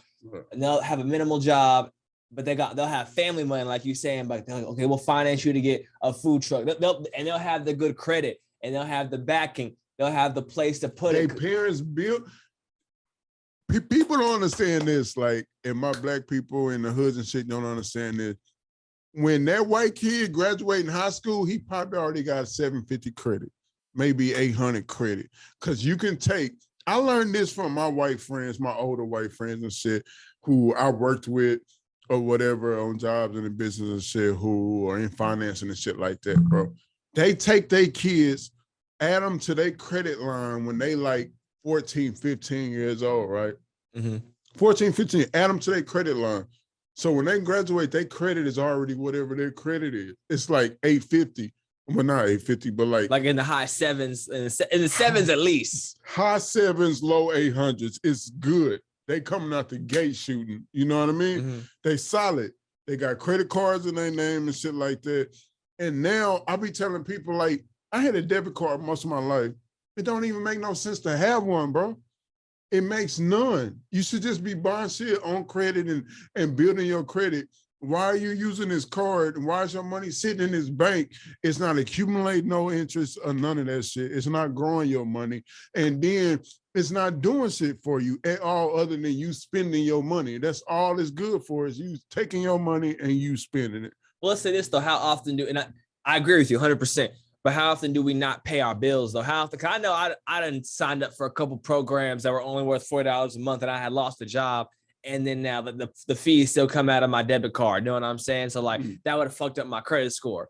So even though it does do us more benefit in the long run to put things on credit, if we still messing up payments, it's still messing up ourselves. I was talking to my uncle. He had asked me, and he's my uncle up in Iowa. He asked if I could sign for a loan for him. And I was like, honestly, uncle, I'm just trying to pay off some debt right now. And I never loan money I can't afford to lose. You know what I'm saying? And he's like, hey, he was like, I feel you. He's like, hey, just don't mess up your credit young. Because we have a lot of people who, parents kick them out or feel like we got to do this at a certain age, and they'll mess up their credit before they're 22. You know what I'm saying? Then it's so much easier to mess up your credit than get it back. You know what I'm saying? Right. And there's so many, and let's say half credit ain't even your fault. Let's say you moved out randomly and like you had roommates and they messed up something you didn't mess up, but it's on all your credits now. Or let's say you forgot because you had like an Xbox membership. Let's just say a little stuff that happened. So like there's benefits to having a debit card, but you're right, it help us more in the long haul to have things on credit and build things up. I feel it's about learning when is the right time, when are the right payments. Because it's easy to have, let's say, I'm in an Xbox membership a month's like what, $12. I'm just using something real small. You can keep that and make sure you can pay that other than your car payment. Because that's what gets people messed up, is having the big things on like your car payment, your car insurance for like more than $150. And it's like, damn, I can't even pay this. But here's the thing though. You got to know as a grown up, even if you did mess your credit up when you was younger, when you 22, 23, 24, 25, whatever, you can build it back up. It takes a little discipline, a little sacrifice and shit, but you can build it back up, right? Mm-hmm. Credit is like this. You got credit, you're never broke. That's very true. You're never broke, and you can get pretty much whatever you want in life. You can get a house, you can get a car without dropping a down payment. You can do all types of shit, bro. You can get whatever you want. There's no reason to have a checkings account. It's really not even a reason to have a savings account anymore, bro. That's actually pretty true. I can't lie. Like if you're gonna go and spend money, right? Why not spend money to where you know it's benefiting you? Either way you go, if you spend it on a debit card or a credit card, it's gonna be the same. You might have to pay a little bit of interest on a credit card, but you don't have to pay it all right there. Now, do you need to be smart? Do you need to have discipline? Sure. But the benefits outweigh the negatives way more when it comes to that type of stuff. So instead of having a savings account, you have investment accounts and shit like that where your money actually grows and it works for you while you sleep. It's other ways where you can get insurance and shit like that and do like smart money management and shit where your money completely, it always is growing, and you can borrow against that shit, against your insurance and shit like that, get the money out, and the money that's in there is still growing. Like it's so many different ways to make money while on top of the money that you're making that we as a community don't know about and should know about, that the white communities know about and other communities know about, that it's like laughable, bro. Oh, it's definitely. And I'll say this, being mixed, bro, I have been in totally different rooms, totally different people, and the information is vastly different. You don't even talk about. Like my homie's dad, no, actually my dad's homie, let me say it the right way. He did a fundraiser for, I believe this is not messed up. His daughter had recently passed away about a year or so ago. I forgot from what disease, but he had done like a golf tournament for donation for raising awareness of the disease. Right. To enter this golf tournament, it was $1,000. He got, I think he said 25 people enter it, $25,000. And I think he only had to pay, and he wrote everything off because his family owns a business as well. Right. And granted, what they did was great. He helped get awareness for it. But people wouldn't even fathom they could do that. You know what I'm saying? Like holding a benefit, charging people this much money, like even go back to your network, having the network of people would be willing to pay that for the cause because they know it's going to rise charitable donation on their taxes for their business, not them themselves, for their business. It's and say, I'll have that going to like my dad's friend. And then my other uncle on my mom's side is asking me for help on a loan. It's the totally different conversation you have to have with people. And it's trust me, man. As that's one thing I'll say about being mixed and being triracial, having so many different like families and friends and triracial. Like, yeah, I'm Neapolitan out here, bro. I'm black, white, and Mexican. Okay. Yeah. You said triracial. Oh yeah. I've never heard anybody call themselves triracial. Yeah, my homie Terrell RIP, he was like, bro, say you triracial. He's like, it's yeah. So I'm black, white, and Mexican. My dad's Mexican and white, and my mom is black. So, got you. Okay. Yeah. So trust me, I've been in a lot of situations where I've seen how a lot of different cultures react, similarities and differences, but especially when it comes to finances, like talking about it, what people will need now, and like there's wealth everywhere. I've met wealthy people of all races, all ages, all ethnicities, all backgrounds. Big fact. Especially I come from a military town, and it's like one thing I'll say the military doesn't install in you is if that work ethic. If you can keep that work ethic, you can do whatever you want. But yeah, for sure. Just seeing how different people react to different things and say, going back, you can tell what wealth is. And and one thing, you can be comfortable living at not say any wage, but there's a certain wage you can start seeing people comfortable, and you can tell what comfortable is for different people. I think that's a personal thing too. Like something like me, I feel like I wouldn't need the biggest house, but I want land. You know what I'm saying? And a big house. You know what I'm saying? But some people feel like they have to have the 12-bedroom house in the gated community to feel like they feel what wealth is. You know what I'm saying? And to each his own. You're from Texas, obviously, right? Yeah. We know land is way better than having neighbors. You know what I'm saying? But some people don't see that. But yeah, the access to information, realizing who to talk to and what to talk to. One of my dad's best friend's girlfriend at the time, or I don't know if they're still dating, but her mom's an insurance adjuster. So the girl you're dating's an insurance adjuster. So everything you write, you can write off differently. You know exactly how to do it. She's telling you the jargon. It's all about who you know, your network, bro. That's the crazy part. You have to meet people in different avenues of life. That's why it's like, it's so important to talk to people, bro, and just get information. And that's one thing too. One thing that my uncle told me, he was like, never be scared to take an expensive vacation. Ooh. Talk to his shit, bro. Bro, because he was like, talk to his shit. He's like, you'll never know who you run into. And the fact that everyone here is, if you're paying for the expensive vacation, they already assume, okay, you make at least the amount of money I do or someone to afford this comfortably. So the information you're going to share is going to be top-notch information. It would seem volatile for them not to give you this information, but you're comfortable. You've paid to get in at this point. Like, we're vacation together, they're comfortable, and plus on vacation, people are way more comfortable. They're gonna chill. It's. I've been in hot tubs with random people. We've talked about so much. I've met DJs, I've met models, and not even just that. I've met counselors, I've met teachers. Just people who just feel comfortable giving this information because you're on vacation and you're in the same vicinity.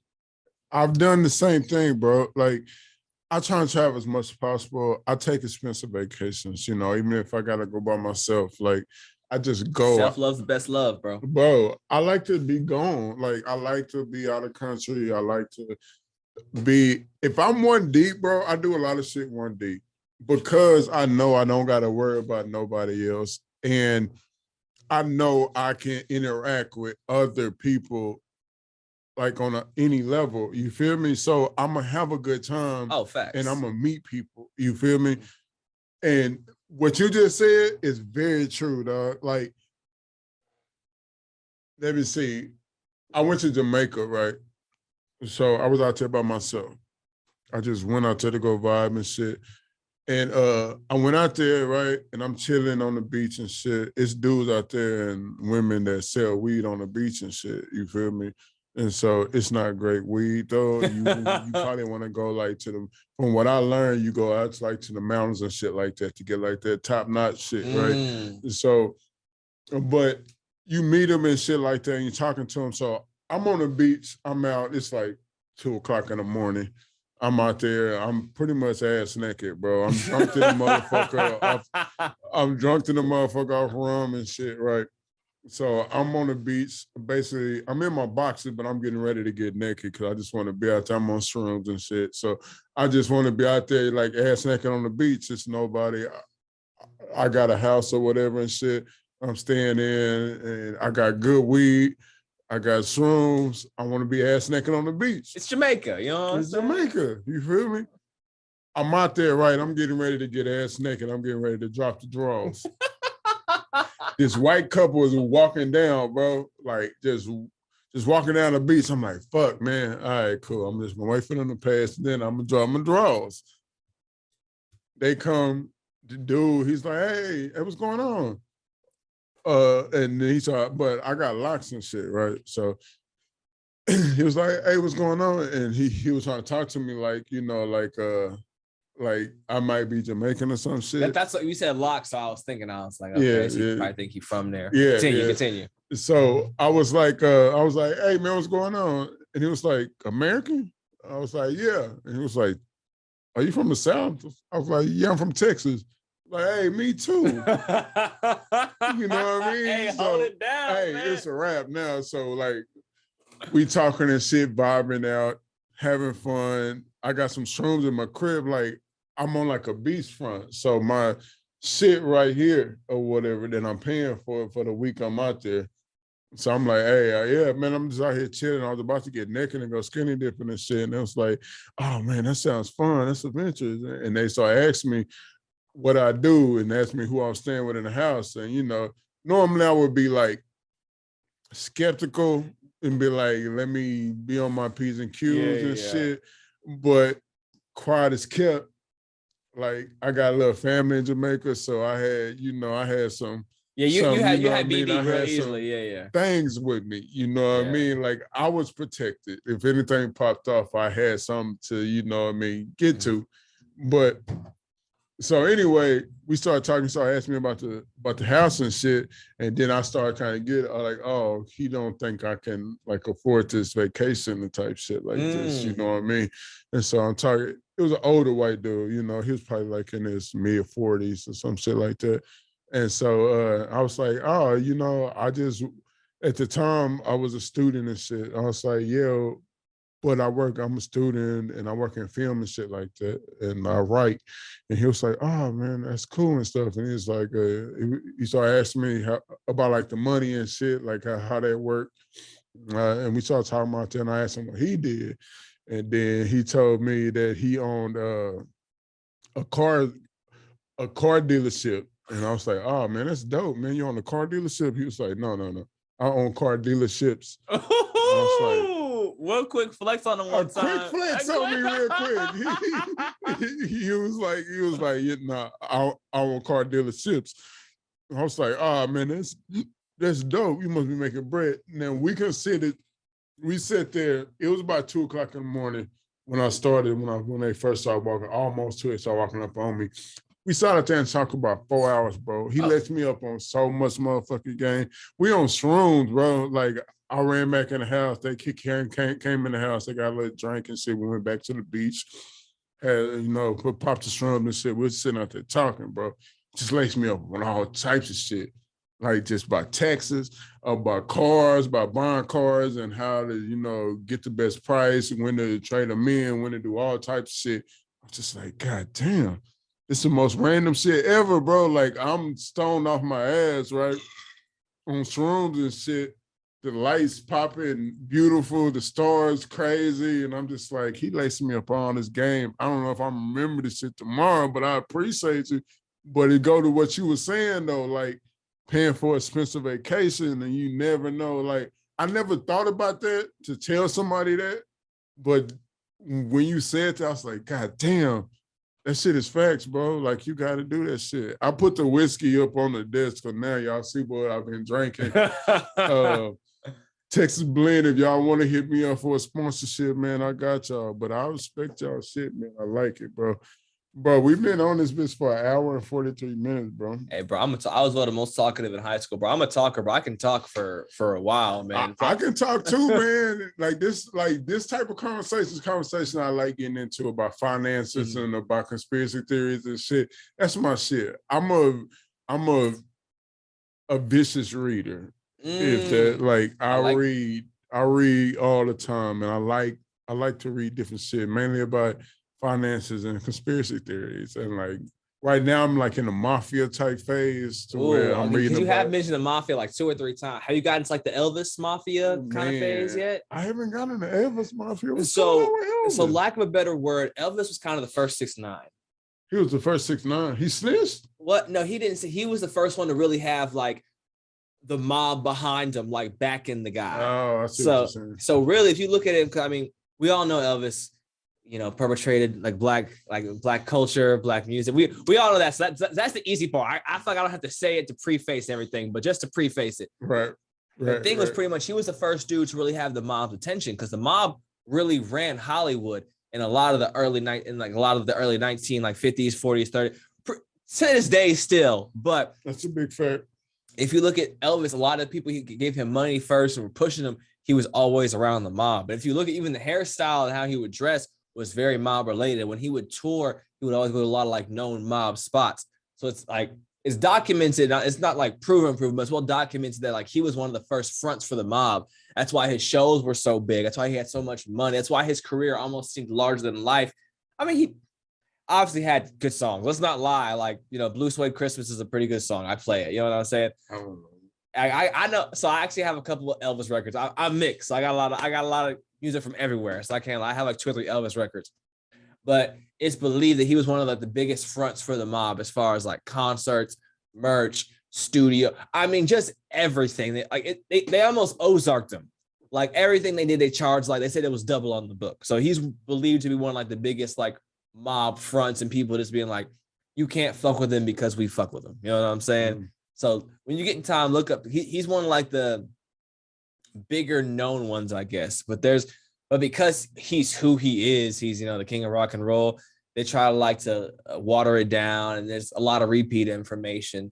But I'm a pop culture guy, so I've seen most of them. Right. And you can learn a lot of his information on the Michael Jackson case too, because he married Michael's wife or baby mama was Elvis's daughter. Yeah. So it's like a lot of his stuff kind of came out through Michael. But yeah, man, I think I say like giving information about myself.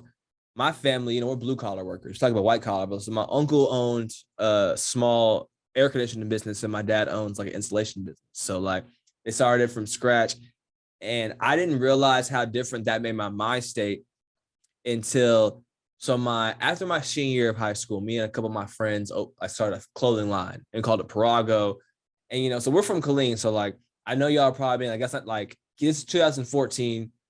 So I know some people that might be from bigger cities. I'd be like, people been doing that. From my town, we knew one person doing it. We had we had 2 t-shirt shops. We knew like one person kind of like making clothes. But to us, that was a big deal. We didn't know how to make a company. We didn't know anything about like online stores. We knew nothing. So starting out from there and just like starting the business, like going to the t-shirt shops, getting bulk orders.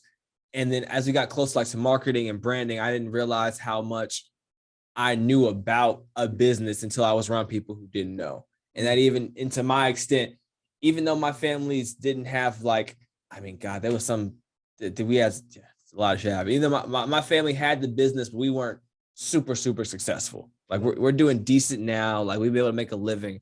But, when you start a business, and as you're starting this podcast, this business, like you may pick up some traction, but you're like, the bread's not being made. People probably think it's being made. Like not like no diss, nothing like that. You know what I'm saying? But just like as things come in, you have to get things fixuated and just realizing the information. Like one of my homies, and I'm not gonna say his name because I talk to him pretty avidly, so he'll know who I'm talking about. But he didn't get the concept of like when people buy more, you give them a discount. So if like you buy one thing for $20, if you buy like 10 of them, I'm supposed to give you at least like a $2 discount. He was like, why would we do that? I'm like, 'cause that's how business works. Is the information, man. And it's just crazy how much you have to realize how much everything you do is really a business. Like say we're in America, so everything's ran off money. It's so crazy. I mean, taxes. I mean, I'll put you on something I just learned. So my dad goes hunting once in a while, and one of his friends is like a real estate guy. And he tells my dad, he's a good old boy too, cowboy hat, names like Chuck or Chad or something. what he'll do is when he buys like a lot of real estate, he won't even he's gonna build. Let's say he's gonna plan to build like houses on it. What he'll do is he'll put livestock on it first, so he can get the discount because you get discounts for having livestock on your land for having like farm and agricultural. Right. So he'll get a discount for like a year or so before he even puts the land on there. Just random information. Say while hunting. I was like, it's my second time ever being hunted. I didn't shoot shit because there was no birds out that day. Yeah. We went dove hunting. I'm not too much. I want to learn how to bow hunt. If I'm going to be so real with you, I feel like that's how I feel better equipped with nature. Because like I feel like guns are cheating. Like if we're gonna really hunt, like let's try bows like our ancestors did. You know what I'm saying? I'm saying like I go wild boar hunting sometime with just a field knife. Where are you from again, bro? Huh? Where are you from? I'm from Somerville. Okay, where's that? Is that by Port Arthur? Boy, I was like, you went wild boar hunting. I was like, hold up. No, it's by Bryan College Station. Oh, were you okay? Okay, that makes more sense. Okay, that's why you played Shoemaker. That makes sense. You in that same kind of area. We played Bryan in football. That makes sense. Yeah, but it's not like on the outside of Bryan though. But I went to high school in Caldwell. We played Shoemaker in a basketball tournament. It was a tournament. I think it was it was a regular season game. So it was like early. But yeah, and we played him in the tournament too. And we waxed them both times. But I'm from Somerville, man. It's very country. I lived in you got the small town. I lived on the outskirts of town. So I lived in the country of the country. You feel me? And my family's ranch is even farther out in the country. So yeah, I was in the woods, man. I grew up, I'm a straight country boy, you know. Wild horses, belt buckles, cowboy hats, hunting with a field knife, you know what I mean? Like we get down and dirty. But yeah, hunting is shit. That shit fun, man. I love that shit. I love hunting. I love fishing and all that type of shit. But what you were saying though, bro, like, yeah, that's like, especially when it comes like to business and in those different rooms and stuff like that, dude. Like, yeah, I started getting in the rooms, all this stuff, like back home in Somerville, I never got none of this information back home. None of this. Like, I don't even know nobody back home that really owned businesses like that, other than like the folks who went around and got scrap and shit like that. Like, excuse me, man. But like, you got me one. I got you yawning over here. But got like scrap metal and all that type of shit that would drive around and get like all the scrap metal and stuff like that. Them the only like black people I knew from my hometown that owned a business like that. Like everybody else, and that probably wasn't even legitimate. You know what I mean? Boys, they was doing like real side hustle. Yeah, you know, like just straight hustling. That's what they did. But yeah, man, there's so much information out here, man. I just encourage people to read. Go, if you read a book, man, or you listen to interviews, find out what books they reading, find out what they watching, like who they talking to, so you can go try and listen to them or whatever. But the information is out there. It's just hard to find out where it is, because yeah, I think you're saying reading. So I can't lie. I wouldn't consider myself an avid reader. I try to read at least like 4 to 6 books a year. I'll say that's I try to read like avidly.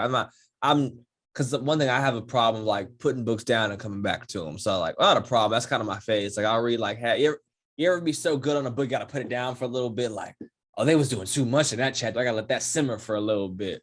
Nah, I'm the type, I get too into that bitch and I be read that whole motherfucking night. Like I just sit there, and when I'm supposed to be going to sleep, I just stay up all fucking night and just read that shit. Yeah, no, I let some things simmer. So I guess that's what were we talking about just now? About what? Information. I forgot where I was going with this point. We're talking about the books about oh yeah, so book. That's the thing. A lot. So I can say for me, I didn't even become like a super reader. So I was like, I mean, definitely out of high school. Like I read like until I graduated high school, I probably read like the Percy Jackson books and like half the Harry Potters, and then a couple. Because I felt like they were trying to force us to read, and I think that's one thing too. I was always a person. I hate being forced to do something. Like and I hate double on top of that being forced with no explanation. If you tell me we have to do this and you give me a why, like, oh, because we need this for that, and it's valid, you got me. Even if I don't like it, if the reason is valid, you usually got me. But as I became older, I became a reader, or like started reading more avidly, looking into books that would help me. I think that's the biggest thing, is like reading what it don't gotta be like a self-help book, but it's like reading what you would prefer to read. I think that's the biggest thing. It's like learning what benefits you at that time, or learning at what makes you like what you want to do at that time. I think that's what would help more young people start reading, because I feel like at a very young age, speak for myself, and I feel like I'm probably speaking for a group of people, it's like you're forced to read, and you're forced to almost read. I remember reading the Odyssey and what's that? Homer wrote the Oliver Twist, and then I forgot the other one. Oliver Twist. Yeah, it's like the more can I like that scene. It's like the orphan kid. He's like asking for more porridge. Like, I'm hungry, sir. Can I have some more? That's like an actual. And they made it. Really start acting up here, man. That and then he did the whole thing. Yeah, this the more. Can I have some more? And then that, and then the Great Expectations. I don't know if like that. Like I mean, these are all like scholastic books they made, and I'm just like, bro, it's like an old English book. I think we read The Catcher in the Rye, which is half decent. I mean, I guess, but I realized once you learn what you want to read, whether it was, I mean, I've read fantasy books, I've read self-help books, I've read strategic books, I've read autobiographies. I think once you learn what you are, like you gotta find what you. I started out with sports books, so I would read like I read books about Michael Jordan and Michael Irvin and Emmitt Smith and fucking Irvin Magic Johnson and stuff like that. And that's what started me with reading.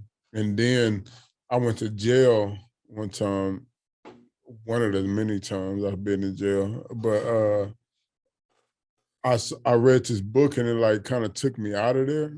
Like, so it kind of transported me, you feel me? So, and then after the car wreck and everything that I was telling you about or whatever, that kind of ended my sports career and shit, I started losing my hearing in that wreck or whatever. So like reading now, it kind of like, it takes me away from all this shit, you know what I mean? So it's kind of like therapy for me. The solace, like, in a sense. You know, it allows me to, you know, just get away, because it's weird now not being able to hear and shit like I used to. I used to be able to hear normal and shit. I can go hear a conversation or something.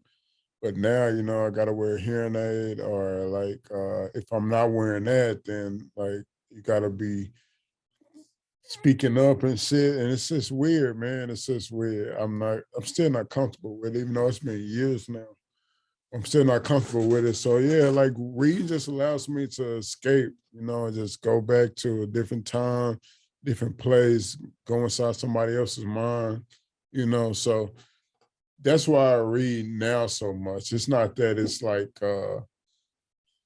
I know it's a lot of people that say they read just to make other people think they're smart or some shit, you know what I mean? Are you serious? Or like, yeah, it's like folks that just throw out like, if it's a movie or something that's out that also has a book, and be like, you know, have you gone to the movie? Like, no, I read the book though, or some shit, or like, it's got a movie. I ain't reading the book. Yeah, I'm you know, that's any normal person. Like, just go. But a lot of the times the books do be better than the movie. Definitely. So, well, but yeah, man. So it's like reading is just like my escape now. But what I learned.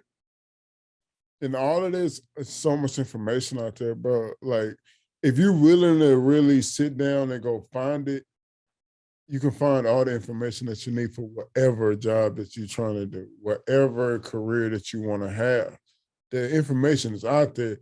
you don't even need college, really, other than for certain jobs. If you want to be a doctor or some lawyer, shit, of course, yeah, you got to go do that shit. But for most shit now, coding, whatever, technology, all that type of shit, it's all on the internet. Like you can learn that shit. It might take you a minute to get it down, you know what I mean? But if you got the discipline and the work ethic to do it, like you can learn whatever, you can like do whatever. So that's type of shit that reading taught me though, man. It's like there's no limits in life. It's only the limits that you place on yourself, like, or that you allow society to place on you. Like I don't let nobody tell me if I'm talking to somebody about like some shit that I'm trying to do and they say some shit like, man, you crazy, or like, man, like that's them. You can't do that shit. Or say anything in that type of vicinity, probably gonna quit fucking with you, bro. Like I'm probably gonna quit fucking with you. Even if we've been childhood friends, it's like I don't need that monster around me, bro. Like I'm trying to do magnificent things in this life, bro. Like I'm talking about, I'm trying to excel on multiple levels. You feel me? I don't need nobody around me even casting even a shadow of doubt, because that's the only way you fail is if you doubt yourself. If you doubt yourself, you don't think you can do something. If you doubt yourself, you're not going to put the real work in that you need to put in to accomplish anything in life. You know what I mean? So I don't let that negativity around me, you know? I feel like I can touch the moon if I just reach up. You feel me? Definitely, bro. If I believe that shit, then that's just what it is. Like, don't try to tell me otherwise. Just shake your head, be like, all right, cool. If you don't believe me, keep that shit to yourself. You feel me? That's just the way I am. And reading taught me that though. Like, believe it or not, like reading taught me that shit. And with my daughter, you know, it's gonna be like the same way. Like to Rena Williams and them, her dad, you know, I forgot his name. Wendy Williams? Not Wendy. Oh, Serena with Venus Williams. Oh, yeah. Bro, that movie, King Richard. Oh, bro. LeVar Ball took his whole playbook. But having a positive, and I can say this. So I live with my dad most of my life. I was raised by my dad. Like I live with my dad. Mom was with my stepdad. A strong father in your life, bro, is way. Michael Jordan, Serena, and Venus Williams, like, it's a different type of love. And like, you know, I can say I wish my mom was in the house more growing up, but yeah. But a strong dad is something way different, bro. It's a different, it teaches you how to deal with life different. I mean, that's why, like, even the joke you hear growing up was like, you know, I don't want to deal with girls who got their real dads in their life. I don't know if you ever heard that joke, but it was like an ongoing joke, because you realize, like, and it's a joke, but it's realness too. It's because there's certain things not only having a male in your life is different, but a strong male role model or just someone who's like a strong male lead in your life is way different. Things they'll teach you, how to teach you to act, how to teach you about people, same thing about having a strong woman in your life. They're going to teach you something different. And having anyone in that role is great. Don't get me wrong. Having anyone is better than no one, but having a good one is something way different. Someone teaches you to believe in you. Someone teaches you that, like, they're outside the world's expectations of you. Right. Don't let that limit you. Right. And because you know, watching the King Richard movie, and I'm assuming you watched it, we're talking about it. Like, it's crazy looking back, because I can imagine that time people really being like, oh, this guy's crazy, this guy's something. But we know what happens at the end. Like we know the end result. And I think that's why, like, I've always had respect for LeVar Ball. You know what I'm saying? Like what he talked about with his sons, but just seeing that was just like, he really took a look out of the same playbook. And I think that's all anybody needs, is just someone to believe in them. And if it's your parent, if it's someone in your family, that's way better. If it's your parents, that's a blessing. If your parents really believe in you and what you want to do, you don't know how blessed and lucky you are, because a lot of people don't even have that. They don't even have one parent to kind of be like, you know what, I see what you're doing. Or like, they may not believe in the dream, but they believe in you. And I think that's even bigger. They believe you can do whatever. Because that right there is like the deal. Having somebody just believe in you. Mm-hmm. I had my mother and father in my life growing up, my dad, we're not close. We never have been. You know what I mean? Like I wish we were. I wish it'd have been different. He was around, but he just wasn't. He wasn't like influence in my life. Like he was just doing his own thing. He wasn't a bad guy, none. He wasn't in the streets. He went to work. He you know what I mean, did the regular 9 to 5 there. He was a preacher, all that type of stuff. Like, but we just didn't have no type of communication. He didn't teach me anything. I didn't learn anything from him. We've never had like a talk, you know, father-son talk, birds and bees talk, none of that shit. So it's like, understand what the importance of a male role model is, because it took me a long fucking time to even gain a certain type of confidence, you know what I mean? Like in myself as a man and growing up and trying to figure out what type of man I want to be and all that type of stuff. So, and then, yeah, man, it's just a whole different type of field, man. I don't even know how we got down this alleyway, bro. We were supposed to be talking about the music a long time ago, but that's what raw brilliance is, bro. Man, we just had conversations over here, though, dog. Like, oh man, dog, we've been going for like 2 hours, so we're gonna get ready to wrap this up, though, man, because I gotta edit all this shit. I was just thinking, I was like, man, I looked at a lot the first hour, but then I was like, let me not look at it because I was like, I feel like that's something. But I was like, we've been talking for 2 hours, bro. Dog, it's been a solid 2 hours, dog. But it's been an interesting 2 hours, though. It ain't just being like just no fluff, though. It's been like some real conversation over here, dog. I got people texting me, hitting me up, like I thought the podcast it's only gonna be an hour. But like shit happened, man. Like goddamn, we get into it. We got this liquor and shit. Hey, that's how I can't lie. I was like, man, I smoked before I got here. I was like, I'm gonna be good. I could tell that. I could definitely tell that. Liquor got me talking more, as you can obviously. I'm a happy drunk too. So when I talk off liquor, it's always easier. I'm just like, hell yeah, you know what I'm saying? We out here for real. Out here for real, dog. Like this shit going on for forever. But yeah, man, we about to get ready to wrap this up, though. I want to end this thing with a track, though, man, because we ain't get started off with a track. Ooh. I got to do it in post-production, but it's like... So can I ask you a question before you do that, though? Man, what's up? Holla at me. Did you have a favorite and least favorite track off the project? A favorite and least favorite? I usually just ask favorites, or I usually ask both, honestly. But I feel like I like to learn what you like the most and maybe what wasn't, if not like what you didn't like, but what was like, oh, that's not for me. Like, okay, what was your favorite track to make it easier? I guess I'll take the positive for the negative. If you could think about it right now, I don't mean to put you on the spot. I was fucking with all of it, bro. Like the flow was, it was very on point. I don't know the names like that, but I got the tracks right here, though, just to put them up, just so I remember. I remember the MVP joint, like Ballin'. I had been seeing that one for a couple months, though, and that's a good track, too. Is that the LaMelo track, right? Yeah. Like, yeah, that one is good.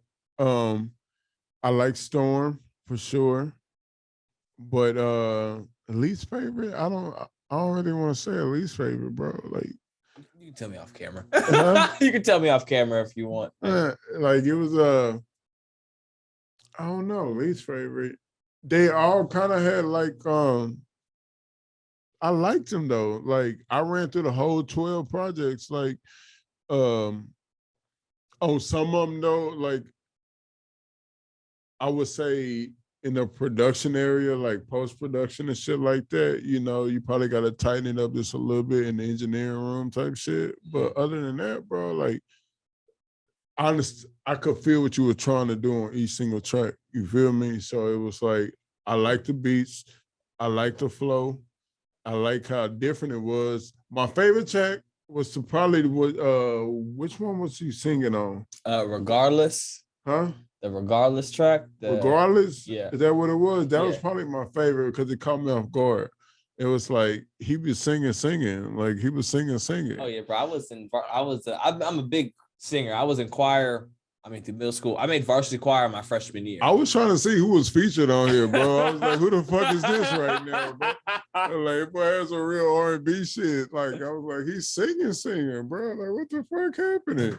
But yeah, bro, that would impress me a lot though, because I didn't think you could sing like that. Yeah, it's actually crazy. So I've always been, I mean, singing's been around before rapping. So I've always been a big singer. Like I was in choir through all middle school, and I made varsity choir my freshman year of high school. So I've always been better. I think it was like I didn't think I felt as confident in my singing as my rapping at first, but I think it's also because me and my choir teacher kind of was at ends for a while. Like we was cool, but it was like a rivalry or some shit. So what was going on with you and like, the teacher? It was a school affair. What was happening, bro? So what had happened was, so like there's this thing, so like there's varsity choir, this thing called chamber singers, and chamber singers is like the mixed choir of boys and girls who are like the best singers. And I got snubbed for it like every year. And it's kind of like a thing when you like, bro, I know I'm better than this nigga. But the thing was like, she would like people who would kiss up to her, bro. And I'm not a kiss ass. Like I'm respectful, but I'm just not a kiss ass. Like people who she would choose be the people that like at lunchtime will like go to her office and like eat lunch with her and do things like that. So in my head, even though like I knew to happen, I was also maybe I'm not the best singer. Maybe I'm not like, you know, kind of doubting yourself. And then like, as I would like, I sing randomly, bro. Like if I hear a nice song, I'm going to sing like out loud, like not like too much, but you know what I'm saying? You hear a good song out in public, you call it around somebody, you might just sing. People will like, every time people would be like, you're really good, you know, and you think they just like trying to be nice. But then I just got more confidence in it, and I can't like meeting the right engineer, working with Sam. He's just like, no, I know exactly what you're doing. I know exactly how to do it. It's just like, and I think and a lot and on the next project, you're probably gonna hear a lot more of the actual vocals because I've been singing say way before I was rapping. I mean, singing's been around before rapping, so it makes sense. But big fact. Like I didn't know that you could train your vocal cords like to learn how to sing. Mm-hmm. I had AJ Brayon was on like a few weeks ago, and he was telling me about that. Like you could learn how to sing, and he taught himself how to sing. Like you just got to do it all the time and like practice on your notes and shit.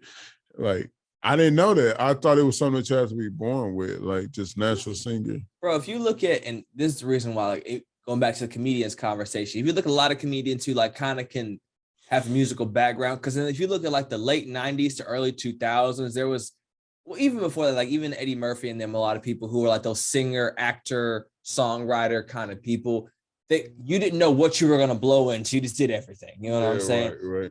And some people, like I worked at, this is going to be a hot thing. I worked at the Fudgery for a little. I don't know if people know what the Fudgery is. It's that place where they make fudge and they fucking sing all the goddamn time. You make fudge and sing? Yes, it's called the Fudgery. If anyone knows what the Fudgery is, you've been there. You've probably seen videos online to people just singing and making fudge. It's one of those.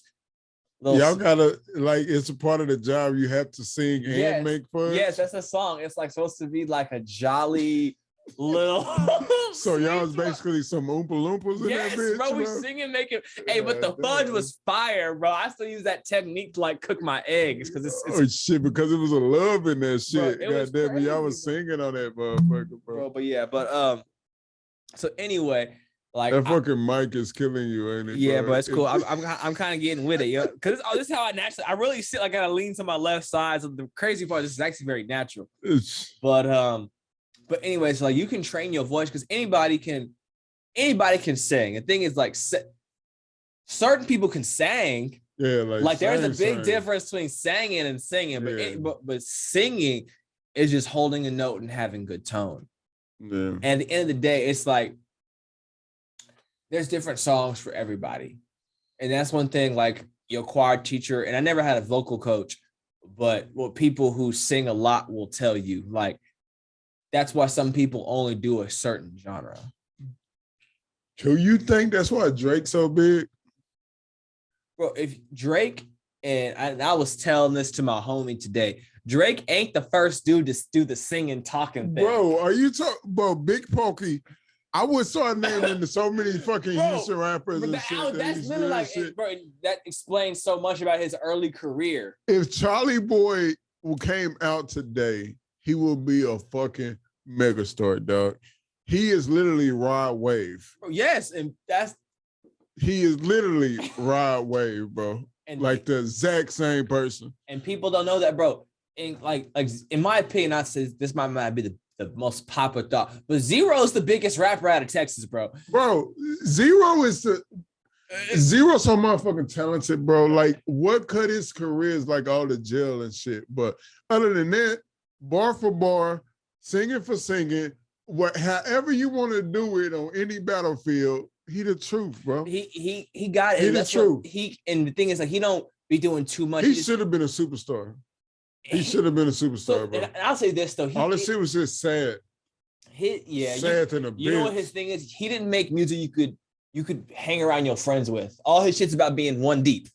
It was no radio play on this shit. I'm being one deep. That's what I'm saying, bro. Like, I hate you, bitch. Might have been the best one, bro, but I hate you, too bitch. many years out of pain to cry. Why you gotta put all the job in my life? Bro, day after day, I'm only crying for you. I hear trying to exact this paper, what I'm trying to do, but Zero, man, goddamn, we need you on this motherfucker right here, bro. Bro, that's one thing too. Like that singing, like I love Drake Zero. didn't invent the singing rap. There's even that, and this might sound the R. Kelly thing going around right now. The bitch, that little TikTok trend is like, bitch, I'm gonna come get my. Don't you dare burn my motherfucking clothes. It's. What are you talking about? Bro, there's like a TikTok show they do like some R. Kelly shit. It's like his cuts. Be on TikTok like that. Well, I mean, it's on Instagram. It's on Instagram Reel. My bad, Instagram Reel. Yeah. But bro, the singing, talking thing ain't nothing new. Texas, we've been doing it for a minute. We just listed, bro, Zero, Big Pokey. Bro, there's some people that have been doing it. It just makes it when the consumer can consume it, bro. Drake. Sometimes just the right place, the right time. Like Johnny. You saying it's the Canadianism? Oh, bro, that is right place, right time. Look at, and I've been watching a lot of documentaries. Like Johnny Depp he looked right for the right time when grunge was popping, when skinny white boys that looked weird were kind of popping. He happened to be in that era, and he played Edward Scissorhands. He played in 21 Jump Street. He played in Pirates of the Caribbean. Sometimes you just happen to be born in the right era at the right time. So you saying Johnny Depp ain't a good actor? No, he's a great actor. But I'm just saying sometimes time supports where you added to. Yeah, I mean, like you ever look at, and this is, I'll talk about models. You ever look at a pretty person's face and being like, you would like, I bet your grandma or grandfather in the 80s or 60s was popping because you got that face that would have been predominant in that time. Like some people just happen to be, bro. I'm weird, bro. I look at people and I'm like, you have a very 80s face. Like you look like you would have been flyer in the 80s. You know what I'm saying? That's a fucked up thing to say to somebody, though. I don't say it. If you were born 10, 20 years earlier, you would have been cool, but right now you trash. No, not like you. Right now you suck. You suck.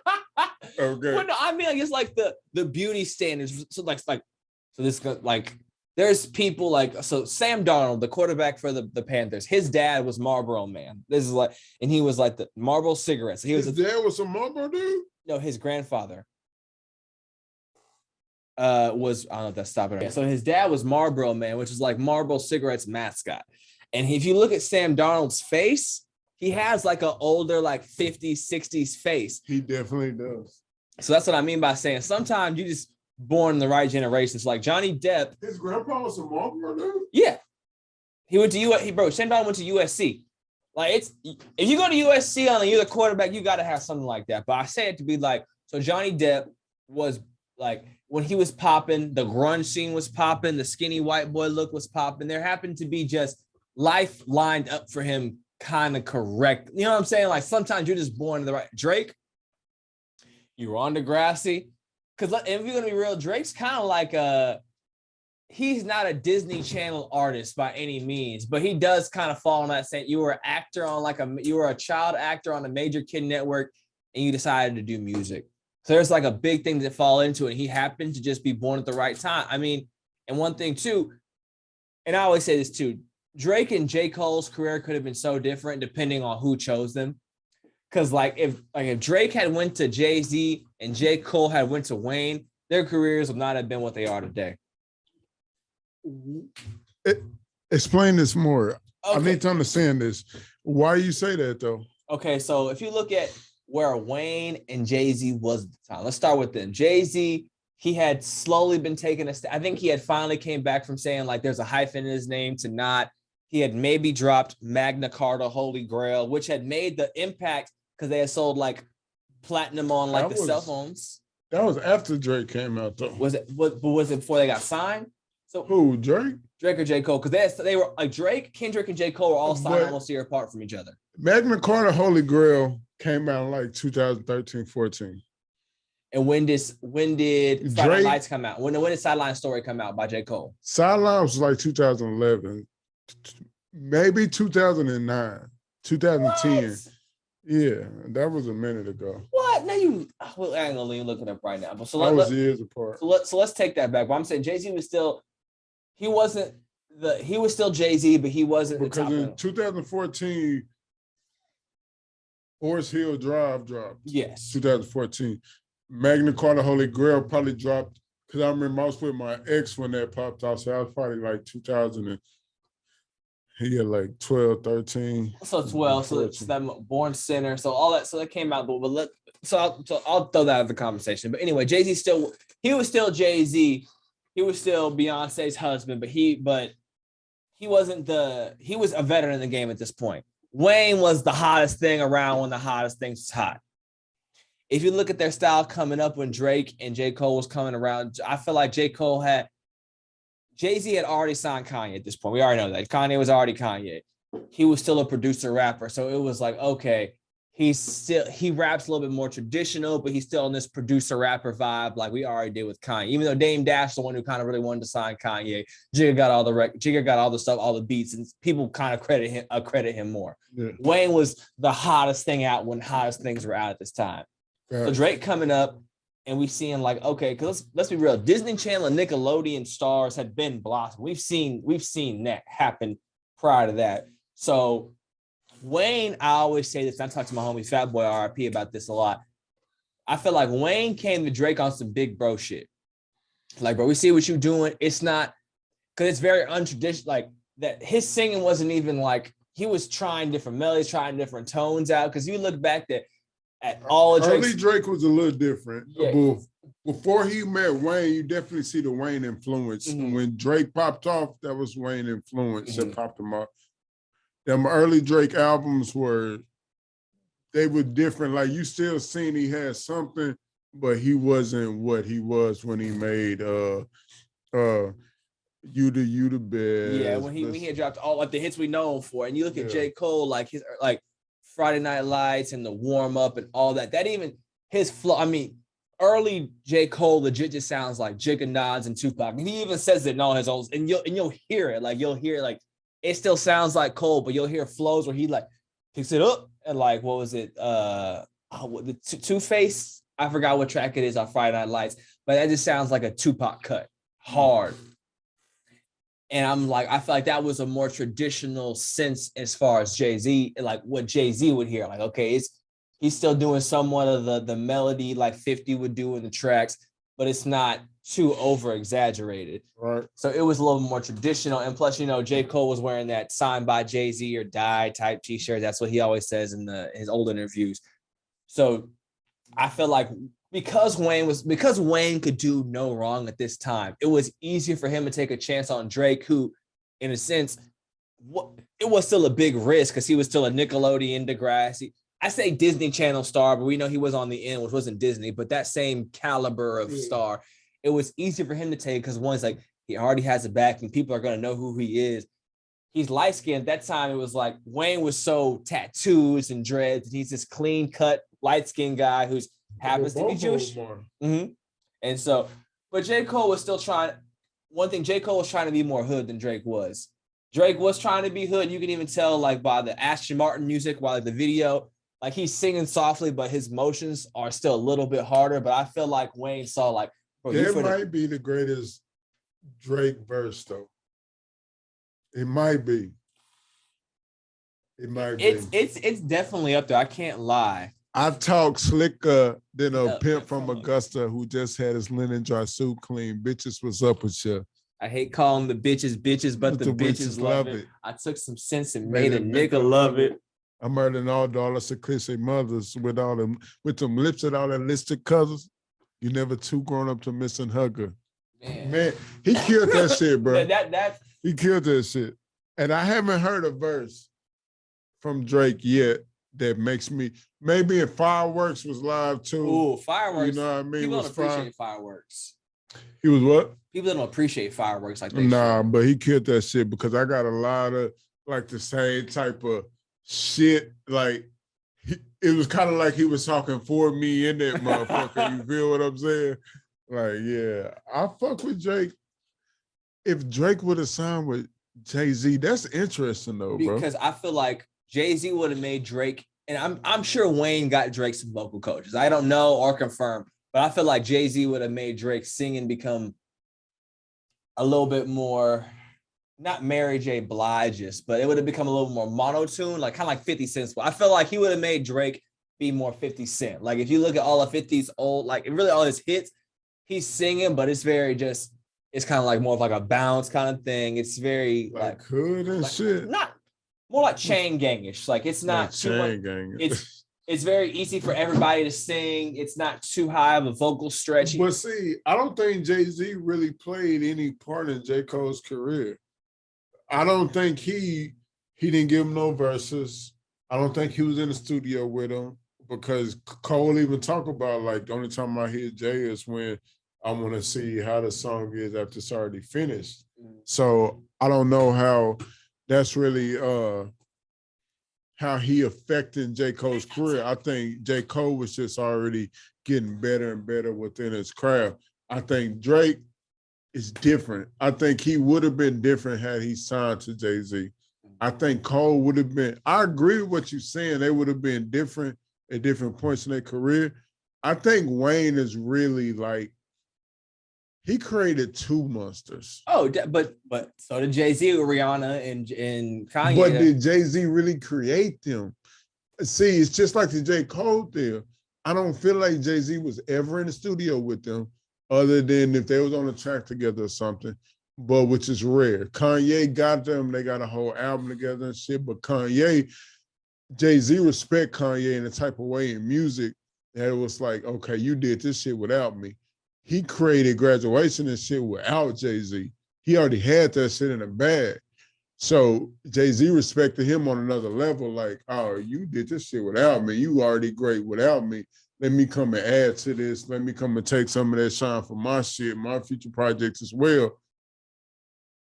Now, you take Lil Wayne, oh, he in the studio, he telling you, hey, say, I write like this, I rap. You can tell Nicki's flow and Drake's flow dramatically changed with Lil Wayne. Oh, definitely. You see his imprint all over them. That's why they shout that nigga out every chance they get because they know. But let me ask you this: so that, and me and my manager had this conversation.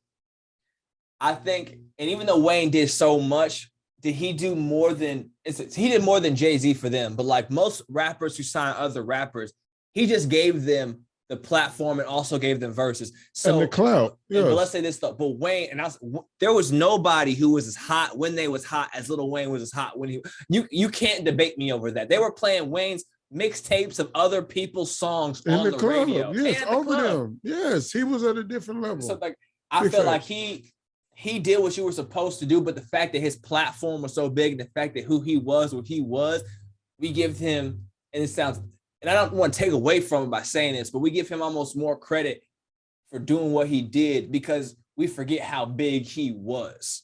Because if you look at a lot of people who sign other rappers, I mean, Rich the Kid signed Jay Critch and Famous Dex. Wait. So are you saying because of how big he was, that's why they popped or what? Definitely. And that's one thing I say back with Drake. So Drake, if you look at even early Drake and J. Cole, as we talked about, like their music, Drake's music was always more for women. And he even says he does it. So we know it's not a big secret. I feel like Wayne was cool with like Wayne co-signed him, letting him do him. I feel like if Jay-Z had got his hands on Drake, he would have made him on some like 50 Cent LL Cool J. It would have been all about the women in secondary music. I feel like Wayne allowed Drake to speak through the music to the women. And like, I agree with what you're saying, but from a different perspective. I feel like Drake would have been a different artist, but because he didn't have Wayne's influence, I feel like Jay-Z don't have no type of influence over his artists. I don't think he's in the studio or mentoring them. I just don't see him as that type of dude. He doing other shit, making other business ventures, and he's more the type like, once you get that buzz, once you get that clout, then you come fuck with me. Wayne the type, oh, you bubbling. That's why Drake like that with Lil Baby, with all the artists he helped. You right, I can see that. I can see that. What I mean? Yeah. It's like Wayne was like that. He was trying to find the talent. He wanted to help you grow. He tried to show you. He was there in the studio with you, on the tour bus with you, all that. Jay-Z not doing that shit, bro. That's hella true. Like, Jay-Z the big boss of the big boss. He like, hey, you got to step your game up, then you come fuck with me. Everybody who's on the track with Jay-Z, they of a certain ilk, of a certain caliber. Rick Ross, after he had already popping on, he got that buzz, or he was kind of already, he was doing his earning respect. He was in the game 10 years, like he got his respect. You feel me? Eminem, Lil Wayne, Kanye, he had to get that shit. He had to go. And look at the list you're even talking about right now. You ain't talking about nobody that like everybody don't know. Yes, it's always, you got to get your motherfucking clout first. Like, I'm not going to give you no shine. You got to get your shine. We come together and we make this motherfucker a supernova. You feel me? Mm-hmm. Like, we both got our shine. You feel me? But Lil Wayne, how Drake is now, Drake continues his longevity because he seeing what Wayne did. What Wayne did was he attached himself to the upcoming talent. He attached himself through his work ethic and through his talent. I'm not saying Wayne piggybacked off anybody that wrote anybody's coattails, because that's not the case. Wayne one of the GOATs, hands down. You feel me? I'm saying that Wayne knew, I got to keep going. I got to stay on this young cats track. If they they got the bag, they can pay me, I'm going to hop on that shit, because it's only going to keep me relevant. It's only going to keep me in the loop, and I'm going to keep on being able to get these bars off and show you that I'm the greatest rapper alive since the greatest rapper retired. You feel me? So I agree with what you're saying. I think their careers would have been different, but I'm coming at it in a different way. I just don't see Jay-Z he ain't working with J. Cole. Now that J. Cole of a certain level, a certain ilk, yeah, it'll make perfect sense for Jay-Z to jump on that track. Like on J. Cole next album, I guarantee you have a J. Cole verse. I mean, I guarantee you have a Jay-Z verse. Because they ain't rapped since Mr. like Nice Watch together, right? I don't think I've heard of Jay-Z, J. Cole since like Mr. Nice Watch. It's been a minute since they even had a song together. Mr. Nice Watch. Yeah. I haven't even heard that. It's off the Born Center project. Hello, Mr. Nice Guy. Come on, Mr. Nice Watch. But that's not even like, it's not a replay value type of song. Not really. It's like a bar song, but yeah. The real shit, I think J. Cole's next album is gonna have like a real Jay-Z verse. Like a real Jay-Z verse. Like when Jeezy got that Jay-Z verse, that was a real Jay-Z verse. He had a whole 16 on that hoe. You feel me? When Rick Ross got that Jay-Z verse, like the first Jay-Z verse, that was a real Jay-Z verse. You feel me? Like a lot of people don't get no real Jay-Z verses at this stage in his career. Even early in his career, you had to be of a certain ilk, man. And that's where I see the difference from, man. But we got to get ready to wrap this up, man. We've been going two and a half. We've been going. Man, 2.5 hours, bro. Man, but what do you want the people to know about what you got coming up, what to support, where they go find you at, all that type of shit, bro. Man, so you can follow me on Instagram and Twitter and Snapchat, pretty much everything at like Vontay Galaxy. At Vontay Galaxy, VONTAY Vontay Galaxy. You can support the YouTube, check out the videos, and really you can just, what to expect is just more of what you've been getting, but just to keep evolution. The more you support, the better the projects can come out. The more, one thing you can see me soon, I'm going to try to perform with the live band a couple times. So you can look forward to that. And just more evolution of the crafts. Just more hits, more evolution, and more good times. I want to ask you about the comedy stuff, though, man. Are y'all still doing the shows on Sundays and stuff? So what's happening was, we're looking for a new place to get into Austin. I love San Marcos. I got a lot of love for San Marcos, but it's kind of hard to do things in San Marcos after a certain extent, because so most of the population of San Marcos is college kids, and they can only afford to do so many things. You know what I'm saying? But I'm staying in Austin more now, and just realizing that Joe Rogan's moved to Austin, Tony Hinchcliffe's moved to Austin. Like there's Austin, people can see, you can look online, but the next like 3 years, Austin's going to become a big comedy hub. A lot of people from California have moved to Austin. I think it's already there. It's there, but it's like people know about it, and we're kind of in the mix. So we see it, we hear people talk about it. In about 2 years, it's going to be like the average person who listens to the radio talking about it, because like Joe Rogan's, I think his venue is going to open up. I think it's supposed to be the South by this year or next year. So I think once it becomes more, like I say 3 years, that's when everyone's going to know about it. Like, oh yeah, everyone comes to Austin and does comedy. But I'm trying to get a spot more like in Austin, and my goal is I want to always have a platform for up and coming comedians who just need an opportunity to perform. You know what I'm saying? Who are willing to hustle, sell a couple tickets, and I recruit when it comes to the comedy shows. So what you're saying is you and me need to collab and get this comedy show in Austin popping. That's really what I'm saying. That's really what I'm saying. I think I got a spot for us to do something there, bro. I love comedy. Like I always wanted to go to y'all show in Austin, but it was on the Sundays and landed on days when I just really couldn't get out there. And I was always had prior engagements and shit, work and shit. But I love comedy, bro. Like I love to laugh. I love going to comedy shows and all that shit, bro. I want to get down with y'all. I like what y'all was doing. I was peeping it on social media and shit, on Instagram and stuff. I definitely want to get down with y'all on that, man. I definitely want to get down with y'all. So we need to try and, connect, figure some shit out. I also got some other shit coming up with some shows and shit that I'm gonna get you as a performer and stuff like that. You can talk money and shit later off camera and all that type of stuff. But yeah, man, y'all team and my team, man, we gotta come together, man, and start making these moves and get Austin into a hip hop place, man. Like the shit I'm trying to do, bro. It's not here right now, but it's gonna come as the cities grow faster and go bigger and more people come here. They're gonna see what I'm seeing that's not here and that needs to be here, and there's a lane for it, and we can create great revenue for it, you know what I mean? So it's like we gotta take advantage of this shit. But your comedy thing is smart, bro. It's like super smart. And I like that shit, dog. And I want to help y'all grow that shit. You feel me? So I was talking to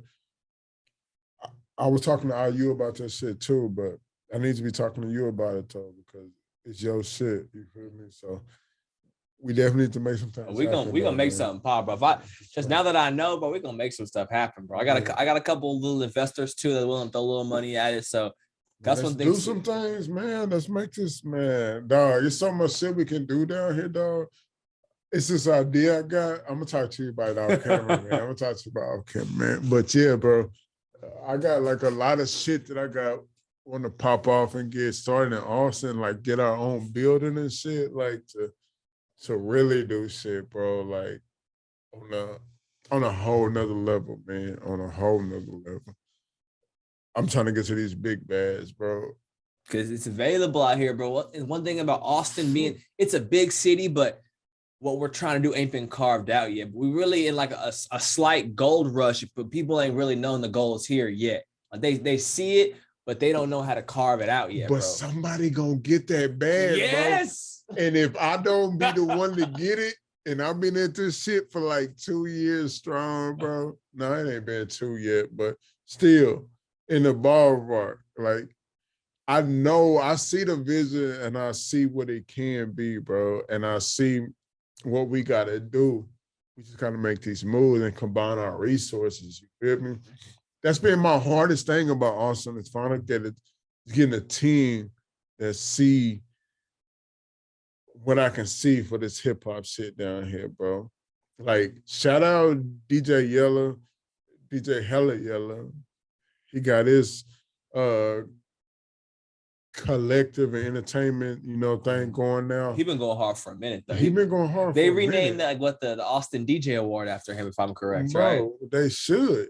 They should. Like, as far as DJs in Austin, he's probably the biggest. Like, been the biggest for years. Like, he done it on a different level because he hip hop. You feel me? And he keep it hip hop. His shows always popping. He from Killeen too, matter of fact. He gonna say he went to Killeen High School. He did? Yeah, bro. Shout out to the K. We go, hey, bro. The K go hard. Bro. I'm gonna tell you right. 254 will always. We around for real. He went to Killeen High School.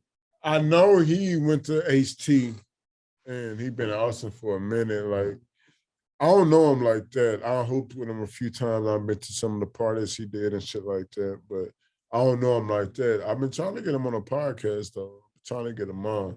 But now he on the radio again and shit, so I don't know. You might have to get Risha on here first. Huh? You might have to get, I think I'm saying it right, the girl, his co-host. Yeah. You might have to get Risha. I was like, oh no, I'm gonna find out though. I'm gonna get them all.